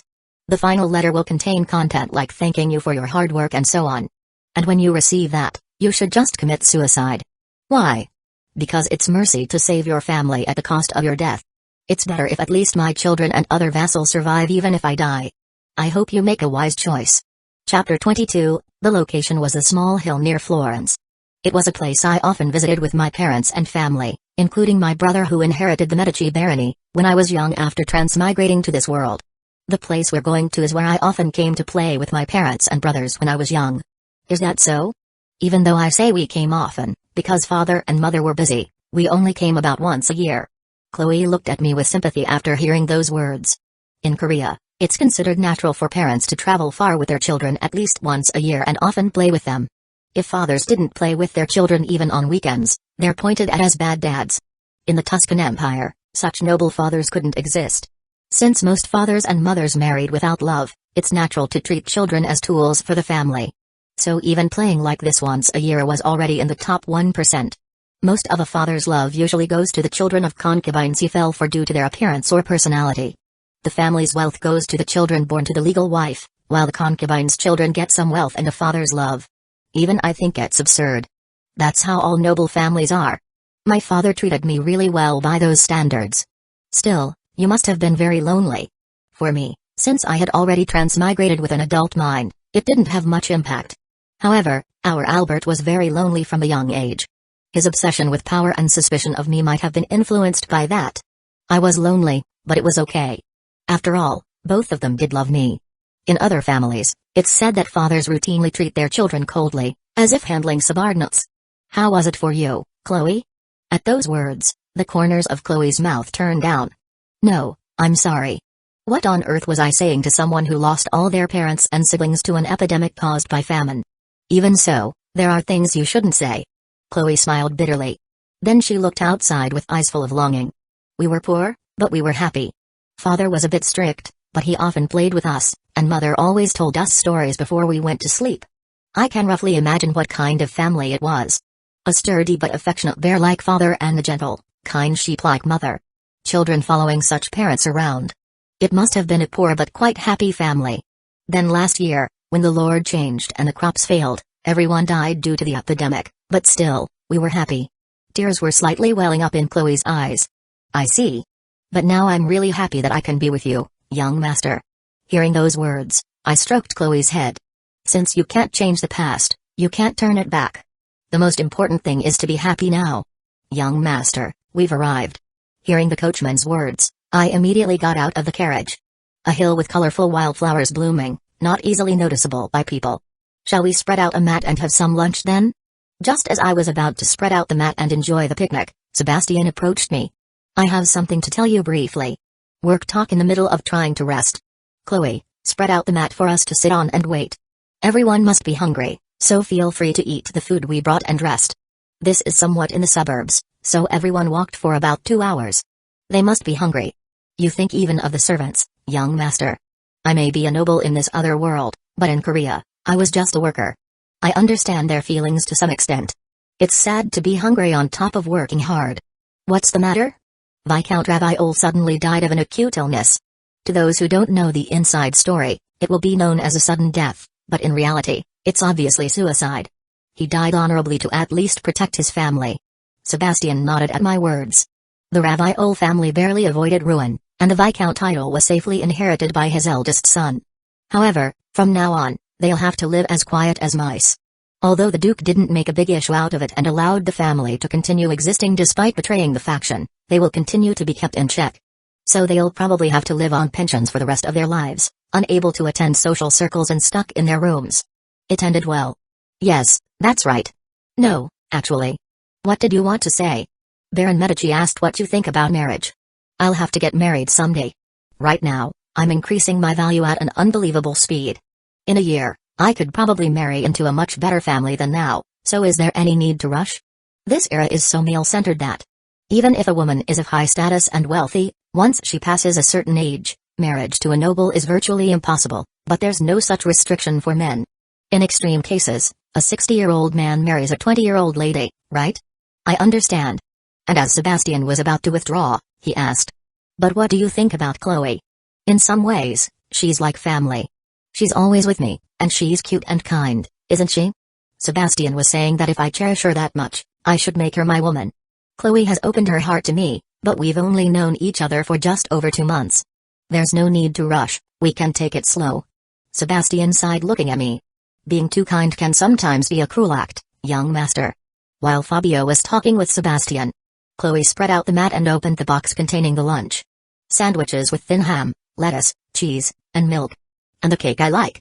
Among these, she could eat sandwiches and milk even during her surf days on special festival days. However, she thought cake with lots of milk and sugar was precious food she could never eat in her lifetime. Fabio often bought it just because Chloe liked it. Even though you're a bit clumsy eating sweet things, you always eat them with me. There's probably no young master anywhere in this world who treats a mermaid this well. If it weren't for the young master, I wouldn't have been able to enjoy this happiness, right? Though she didn't want to think about it, she would surely have been sold at a fairly high price to some unknown man. A miserable future where she would have been sold to a man, forcibly lost her virginity, and had to hope for that man's favor for the rest of her life. Chloe once again pondered her situation where she could have become a sex slave if things had gone slightly wrong. At the same time, anger welled up towards the villagers who tried to sell her to survive after her parents died. Even though it was for themselves and their families to live, they had all lived closely like one family in the village. Now I have no one I can trust except the young master. The despair she felt when she was betrayed and about to be pushed to the bottom of the bottom. The prince who saved her from that. So I have to do my best to be loved by the young master. Even if I can't become the legal wife. It would be a lie to say she wasn't disappointed that she couldn't monopolize Fabio because of her status. Still, it was enough if she could be by his side. Because being next to Fabio made her feel safe, comfortable, and happy. Just then, she heard Fabio calling. Are you hungry? Let's eat. Yes, young master. Chloe naturally sat down close to Fabio's side. Then she deliberately made their bodies touch slightly. The warmth transmitted faintly through the clothes. The reassurance that she could feel at ease next to this person. The sandwich you made today is really delicious too, Chloe. Is it? Yes, it looks pretty too. It's almost a shame to eat it. Usually, the young master eats much better food made by chefs who are far better at cooking than her, rather than things like these sandwiches. He's a kind person who always praises the servants, saying it's delicious no matter what dish he's served, but I want to eat it again tomorrow. Can you make it again? He always praises the food she makes, saying he wants to eat it again tomorrow. Even if the food is a bit clumsy. Just seeing Fabio eat with enjoyment made Chloe feel warm in a corner of her heart. Unlike other nobles, she felt that he genuinely cared for her, a mere maid, or rather, practically a slave. Fabio stroked Chloe's head as he always did. While doing so, occasionally his gaze would turn towards her chest. From a young age, men in the village kept glancing at her, and some even stared quietly. Back then, she just felt unpleasant, wondering why they did that. I don't dislike it when the young master looks. So Chloe decided to pretend not to notice when his gaze turned that way. If she showed signs of noticing, Fabio would try hard to avert his gaze. However, if she relied only on her appearance, Fabio might leave her someday. Young master, there's one thing I'd like to ask. What is it? I want to study a bit. I want to be able to help you even a little. It's a request that a mere maid shouldn't dare to make. Really? Then I'll buy you any books you need. You can study by my side while working, and I'll hire a suitable teacher for you. Chloe felt grateful to Fabio for doing so much for her. At the same time, she felt deeply. I can't live without the young master now. If you study diligently from now on, I'll give you rewards. So study hard. At that moment, Chloe decided. She would ask for the reward to be allowed to stay by her master's side continuously, to be given a chance to get a little closer. And Sebastian, watching this from afar, sighed. The young master is really shy. Is he really the one who rose this far in just 4 months? Not long after that, Fabio formally set up his own trading company. As soon as the trading company was established, he immediately moved to make Bio Village his base. Chapter 23, houses that I worried might collapse at any moment had become sound, and there was a slight sheen of oil on the villagers' faces. Chloe, looking out from inside the carriage, muttered in a small voice. It's completely different from a few months ago. Her voice was full of loneliness. I gently stroked Chloe's head. After staying like this for a while, the coachman outside announced in a loud voice. We've arrived at the village chief's house. All right. As I stood up in the carriage, Chloe tried to get out with me. As my personal maid, it's right that she should be by my side 24 hours a day. But she probably didn't want to see the face of the person who tried to sell her into slavery when famine struck, after living like neighbors. Even if she's happy now, trauma doesn't easily disappear from the mind. You don't need to follow me when I'm walking around the village. But this is an order. Go to the room where I'm staying and study. You should learn all the letters within this week. I should give her a small reward when she learns all the letters. Originally, studying is for oneself, but people tend to want to study harder when they receive rewards for their achievements. I sent the carriage to my official residence and immediately got out. Seeing me, the village chief greeted me with an expression full of respect and gratitude. My lord, welcome. Is the village running well? Thanks to what you've given us, it's improved beyond words. Originally, when a high-ranking person asks, is military life bearable these days? You should answer yes even if you feel like you're dying. If not, you might become the scapegoat for a top-down scolding starting from the battalion commander. In this village, there's no one higher than the village chief, so there won't be a top-down scolding. If I become displeased, that gentleman might experience something very sad. However, just looking at the village chief's facial expression, the angle at which he rubbed his hands, and his eyes, it was clear that this wasn't a lie to survive, but was full of sincerity. How can I know if you speak so vaguely? Tell me more specifically.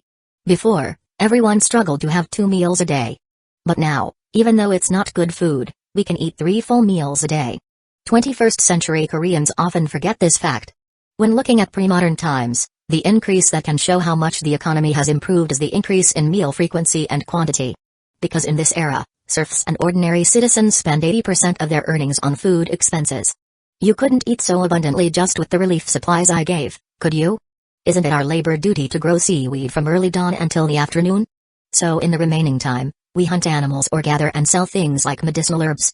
They say that if people just have hope that they can live better, they can endure more than 12 hours of labor a day, like our parents' generation did. Seeing serfs behaving similarly is somewhat bewildering.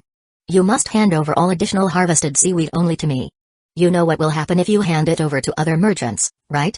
A guy named Hans dared to try to sell 100 grams of seaweed to a merchant from another village, so we've locked up his entire family now. Behead Hans immediately. But there will be no punishment for his family. We need to set an example that one can meet a terrible end just for selling seaweed to other merchants to maintain discipline. So Hans will have his head cut off as an example, and his family will be the target of ostracism and finger-pointing in the village for life. It's a sad thing, but it's necessary. The longer we maintain this discipline, the longer we can sell seaweed as a tonic on the level of ginseng. Our living has improved, and thanks to the hospital you built, women are having children at an incredible rate. Right now, all the women in our village who can get pregnant are pregnant. In 10 months, over 140 young children will be born. Even though life expectancy is short in this era and pregnancy starts very early, this is a bit. Well, they're doing it because they have hope of raising children well, so I can't stop them. In a few years, it might become a small city. A very bright smile appeared on the village chief's face as he finished speaking. If this village becomes a city, the village chief will naturally become the mayor. And although mayors aren't given territory, they're mostly recognized as nobles. Just serving once as the mayor of a city with over 10,000 people elevates that family to nobility. Is that good? But you shouldn't get too excited over just this much, should you? What do you mean? Thanks to you all, I've made enormous profits, so I should rightfully share it. I'm going to hold a festival today, so gather all the adults in the village. The reason I've gathered you all today is to tell you something very important. Saying that, I pointed to the seaweed smuggler tied up beside me. First, let's dispose of this trash who stabbed me in the back despite my mercy. Prepare for the execution. At those words, one mercenary sprinkled water on an axe. Hans, who was tied up, begged to be spared. My lord, please. Please. I have a foxy wife and rabbit-like children. Please, just spare my life. If it had been a crime committed out of unavoidable hunger, I might have forgiven him. But this guy stabbed me in the back even after I showed him grace, right? Execute. With those words, the mercenary's axe dropped Han's head in one blow. Remove the corpse. The mercenaries immediately removed the corpse. Now that I've wielded the whip, I should give the carrot. Thanks to your diligent harvesting of seaweed, I was able to gain enormous profits. The serfs were looking at me with expressions that seemed to say, so what? In the 21st century, if a chairman or high-ranking person says something like this, you might expect special bonuses or holidays. But in the Tuscan Empire, it's common sense not to reward the merits of mere serfs.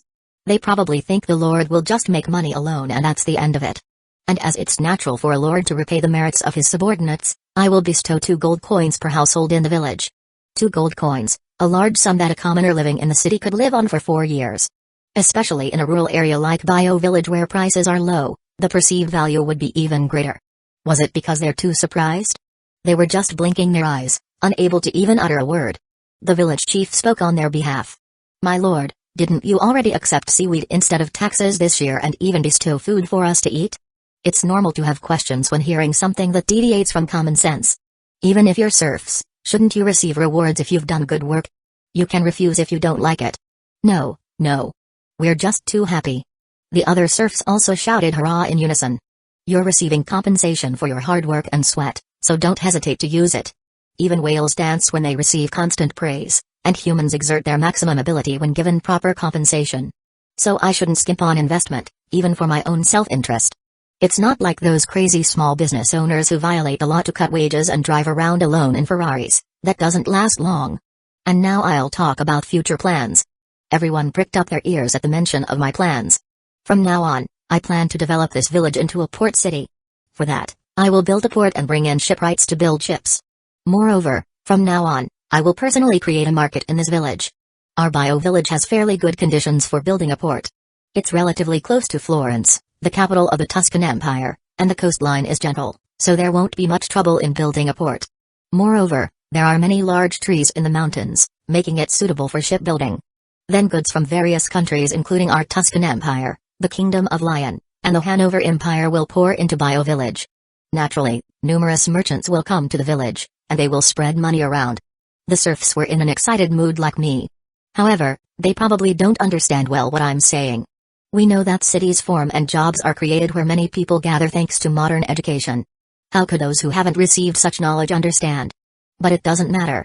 What's important anyway is that I'm explaining the village's future to the serfs and implanting the idea that we're looking at the vision together. In a few years, when a shipyard is built and our bio village becomes a proper port city. I paused here for a moment. I will free you, and your children, from serf status and make you freemen. So do your best for the development of the village.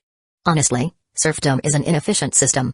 It might seem good because you collect a lot of taxes, but the working serfs end up working half-heartedly because they think their taxes will be collected anyway no matter how hard they work.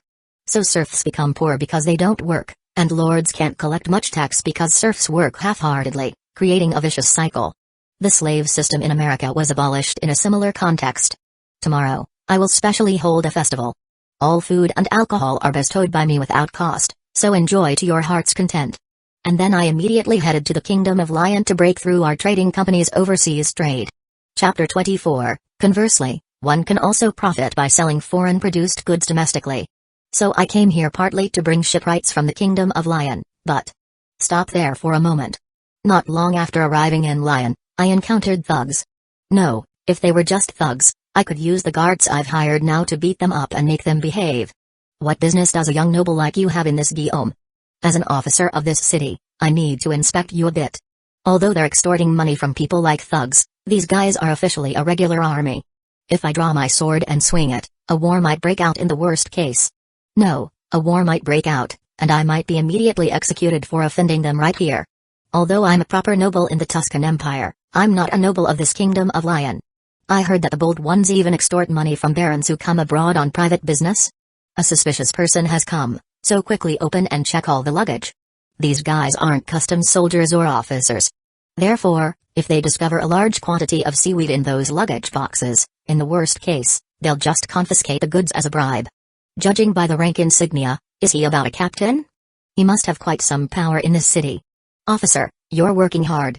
I am Fabio de' Medici, who has come from the Tuscan Empire on a journey to broaden my horizons. It's obvious that you're not a customs officer of this port. But by what authority are you trying to collect customs? You're spouting nonsense like voice-phishing scammers saying that if you transfer cash to the prosecutor's office account, the lawsuit will be withdrawn. Still, I'll endure it because if I cause trouble here, I'll really be screwed. You must be working hard, please use this. I discreetly handed over a pouch containing gold coins. Originally, just handing over a few silver coins would have been enough, but I deliberately put in a bit more because there was something I really wanted to ask. The officer cleared his throat and accepted the money pouch. Ahem, ahem. Upon closer inspection, it seems unlikely that a young and handsome gentleman like you would commit a crime. I'll let the cargo inspection pass. The administrative system really works well, truly. Does it make sense for mere city garrison troops to pretend to be customs officers and extort customs if you don't pay a bribe? The officer slightly opened the pouch and a smile spread across his face. Ahem, I made a big mistake not knowing you were such an esteemed person. Please forgive my rudeness. First, being able to give a lot of money means having great influence, and he probably thinks that if he bows his head well, he can receive more compensation. For officers and administrators with low salaries, 99% of their main income is bribes, right? That's why silver or gold coins change hands even when processing administrative procedures. They can't make a living if they don't accept money. Moreover, he probably mistakenly thinks that someone who can hand over 10 gold coins for such a trivial matter is either a merchant with political influence or a high-ranking person above the level of a viscount. I own a small trading company and have come personally to expand my market to the Kingdom of Lion. So I'd like to meet the mayor of this city. Through whom could I get help? The real reason I gave more money was to secure a permit to do business here, official, forged, identity, real estate, and to get the mayor's letter of credit guarantee. I think I, Charles de Lancelot, can help with that. I'm the security chief of this port, and I can contact the mayor directly.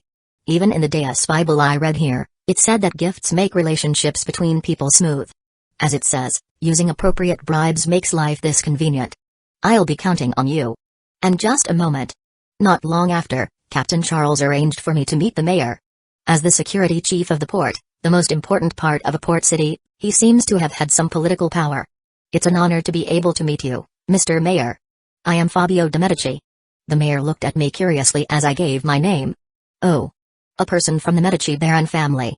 What business brings you here? Within the Tuscan Empire, I'm actually more famous than my brother Albert. Because there are close to 100 Baron families in the empire, exaggerating a bit.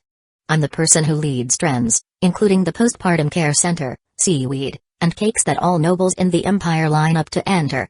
It's like how in Korea, celebrity names are more famous than ministers or vice ministers. Still, it seems the name value given by the Medici Trading Company is greater abroad. First, please accept this. It's a small gift. I handed a box containing seaweed to the mayor in front of me. The mayor opened it and looked unimpressed. It's seaweed, said to be used as medicine in the East. It's not something I particularly need. In the Tuscan Empire, no, almost no one in this entire continent dislikes seaweed. Because in a world where contraceptive technology isn't developed, but nobles still need to have sex with other women, they love this ultimate medicinal ingredient that guarantees safe childbirth for mothers, their lovers, more than anyone. It's not for nothing that seaweed sells at such high prices. Could this gentleman be impotent? No, he looks quite young, in his mid to late 40s, and judging by the slight muscle showing under his clothes. For some reason, it seems he lacks confidence psychologically at night. Before speaking, I had the mayor's servant call for Chloe. Chloe came in with a box containing a larger quantity of seaweed, and the mayor showed surprise at seeing her. She is indeed a beauty recognized even by our Duke. Chloe, good work. You can go back now. After dismissing Chloe, I deliberately spoke in a low voice as if bringing up a suspicious topic. I'm the one who discovered the seaweed. Actually, seaweed has more hidden effects. Judging by the mayor's reaction, although my name hadn't spread, the seaweed being good for postpartum mothers seems to have spread quite widely. So I'll establish authority by revealing that I made it. This is actually really good for men too. Really good. So good I can't even describe it. The Mayor Guillaume in front of me stared at me intently as soon as he heard it was good for men. As expected, this gentleman must have been troubled by erectile dysfunction. Despite having a terribly healthy body, not being able to function as a man. It must be frustrating. What wouldn't you do to relieve that frustration? Well, since the cause is actually lack of confidence, the solution is simple. Tell me more specifically. I deliberately played hard to get once. Ah, this is quite embarrassing. Tell me quickly. Hurry. Seeing him asking while abandoning even his dignity, playing hard to get any more would be counterproductive. So now I should tell a plausible lie, right? You know the maid I just called in? Well, ahem. Being young and passionate, I ended up putting my hands on her before I knew it. In fact, I'm a pure virgin. But to sell medicine, I can tell this kind of white lie anytime. No, it will take some time, but someday I will actually embrace Chloe. Then by chance, I ate seaweed and then had relations. The mayor gulped as he heard my words. The eyes of that person looking at my mouth were almost dripping with honey.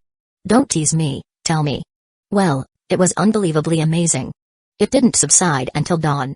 And when I experimented with the efficacy and risks of this seaweed in my territory, would you believe all the women who could get pregnant in the village became pregnant? Is that true? For pregnant women, simply boiling seaweed into soup is enough, but when men eat it, it's effective to boil it with a lot of dried fish and garlic. Seaweed isn't actually a food that's good for virility.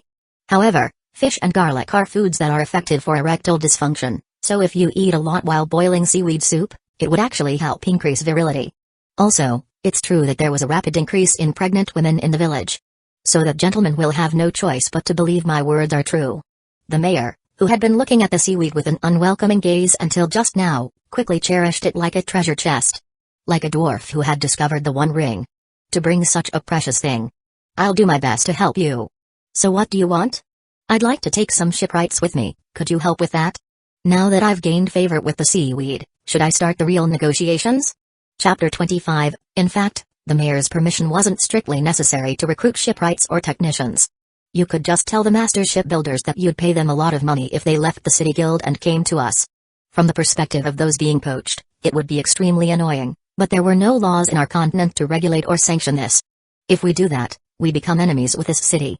That's because although minor diplomatic conflicts may occur between the Tuscan Empire and the Kingdom of Lion, they will have to continue to maintain friendly relations in the future. First, please trust the situation, not me. Humans are animals governed by circumstances. A kind person who hasn't eaten anything for a week can easily kill someone to get food. A wealthy but evil person doesn't go around with a knife trying to get a little food while taking unnecessary risks. Political interests and diplomacy flow in a similar principle. The potential enemy of the Tuscan Empire is the Duchy of Milan. On the other hand, the potential enemy of the Kingdom of Lion is the Hanover Empire. Aren't they both busy dealing with the enemies right in front of them? The worst-case scenario that the mayor was most wary of right now was probably me building warships to attack them. So I had to convince him first that I had no need to do such a thing. That's true. So wouldn't it be fine for you to provide me with some conveniences? A faint smile appeared on the mayor's face.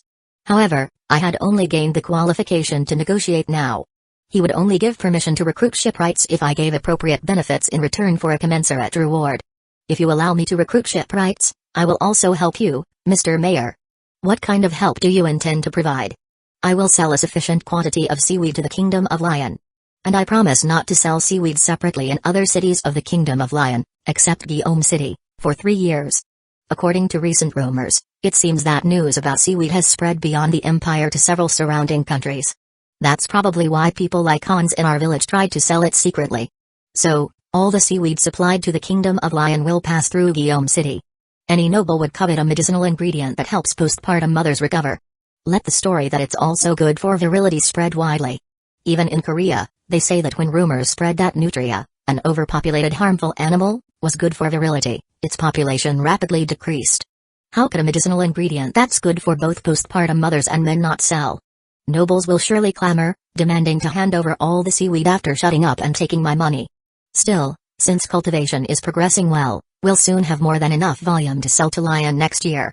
Any excess production can be consumed in our bio-village or disposed of through smuggling to other countries.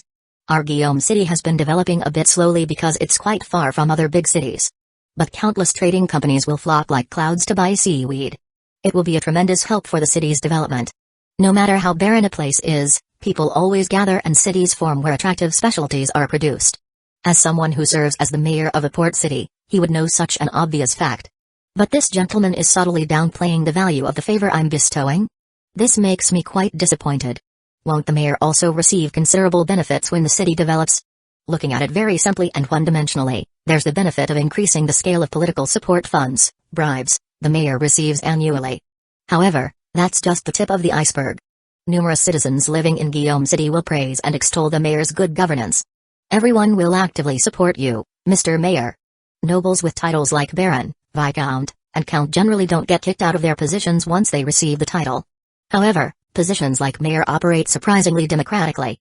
They can be replaced at any time by the votes of citizens, or more precisely, city council members, without the approval or permission of the Lord. So, wherever you go in the Albania continent, mayors have to go around seeking support from city council members and citizens to maintain their positions. Better than going around seeking support is filling these guys' wallets with money. The mayor suddenly started clearing his throat. Ahem, ahem. I won't be fooled by him pretending not to know in an attempt to minimize the compensation he has to give me. He's probably just trying to test me, just in case. And aren't city council members elected by citizens' support? If the city prospers thanks to you, Mr. Mayor, who will everyone push to belong to which faction? When dealing with high-ranking people, it's better not to directly ask for more money if possible. So it's best to make them voluntarily offer more money themselves. To provide such great help for the city's development. Even though you're a foreigner, I should provide more generous compensation. What do you want? The mayor sighed after saying those words. Yes, people should trade fairly and squarely. Please allow me to take the poor from the slums. Is that all you need? Even in the Middle Ages, when the saying population is national power was common, the poor were seen as a social evil. This was because, being poor, they were seen as potential criminals who might commit crimes for survival at any time, worsening public safety and making citizens anxious. Even by medieval standards, it wasn't uncommon for lords lacking in faith to massacre the poor or expel them from the city altogether. Who would dislike someone taking away such troublemakers? To start trading right away, we need sailors, don't we? I want to use them for other things too, but let's hide that. You should know how to hide your cards, like in a card game. You can take as many of those trash poor people as you like. Do as you please. Yes, thank you. Then I'll see you when we start trading in earnest next time. The shipyard was quite crowded, perhaps because it's the most important facility in a port city. I didn't expect much from a small port city's shipyard, but the number of artisans working here seems to exceed 100 easily. No, including the artisans I can't see right now, it might easily surpass several hundred. What brings you here? When I turned around, an artisan drenched in sweat was standing with a hammer in one hand. The practical compressed muscles all over his body were enough to remind one of a knight. I want to build a new port and shipyard in the Tuscan Empire, and I've come to find shipwrights to work there. Everyone working here belongs to the Shipwrights Guild. But taking our artisans away is a bit. The artisan talking to me gestured to gather others around. They all held tools like saws and hammers in their hands. It seemed like a threat saying they'd let me live if I just got lost, even though I was a noble trying to interfere in their territory. That's natural in this other world, I guess. Even in Korea, industrial spies are arrested on the spot and thrown in jail. I am here to recruit artisans with the proper permission of Mayor Guillaume. The guards assigned by Captain Charles held out the permit given by the mayor like a horse token. Seeing that, the artisans stopped trying to threaten me. I approached the one who looked like the newest apprentice among them and asked, "How much do you get paid monthly?" "As an apprentice, just 50 copper coins a month, plus meals and lodging." "I'll give you 1 silver coin, £1 a month. I'll also provide better meals and lodging." The pupils of the man who introduced himself as an apprentice shook. Others started looking at their colleagues beside them. It would be abnormal if their eyes didn't turn at the bait of doubling their annual salary. "If you follow me, regardless of your position, I'll unconditionally give you twice your current salary. I'll recruit exactly 100 people. They probably don't know who I am. However, they would consider a high-ranking person who could get permission to take away strategic resources like themselves after meeting with the mayor as someone whose trust is guaranteed. 1 silver coin as a referral fee for introducing 1 skilled sailor. 2 gold coins for someone who can serve as a captain. Referral fees vary depending on experience and skill. As I was throwing around money at a level that seemed insane by their standards, everyone just stared at me with blank expressions. However, for me now, it's more important to save time by spending money rather than saving money by spending time.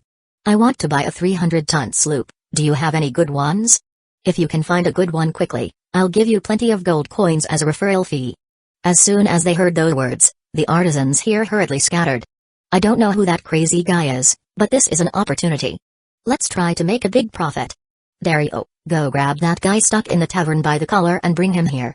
Just introducing him will make money.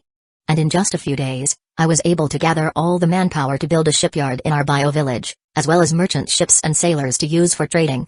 Chapter 26. I had only opened up the market in the Kingdom of Lion, but hadn't secured any business partners yet. Still, it seemed I wouldn't need to actively seek out people to trade with. Our Maron trading company is based in Marseille, and people often call us great merchants. If this were Northeast Asia, Joseon, a humble interjection like though we're not that great would have followed the statement about being called great merchants. Because in Joseon, or rather in Northeast Asian countries, even in the 21st century, pretending to be humble is considered polite. If you don't follow this, you're pointed at as arrogant behind your back and to your face. But this is the Albania continent, European culture, so as long as you're not arrogant, it doesn't matter much. We heard that you're selling seaweed in the Kingdom of Lion these days. How about selling through us? We'll pay you generously. How much are you thinking of buying it for? 30 gold coins per 100 grams. This would be a fairly good price if selling within the Tuscan Empire. No, in the first place, we're selling a product that costs only a few copper coins to produce at nearly 100 times the price, so even with a discount, there wouldn't be a loss. But isn't it unconscionable to try to buy foreign medicine at the price of its country of origin, domestic price? 70 gold coins per 100 grams. You can sell it to nobles for 100 gold coins. That seems to be nearly twice the price distributed to nobles in the Tuscan Empire. But won't there still be many buyers? Even Mayor Guillaume. Ahem. When I returned after ordering the construction of a shipyard on the coast of our bio village and hiring mercenaries to give special preparations to the poor, would you believe it? Mayor Guillaume boasted to me that his virility had returned after eating seaweed soup with garlic and fish. Thanks to that, he said his quality of life had changed and that I was his lifelong benefactor, almost rushing at me as if to kiss me on the cheek.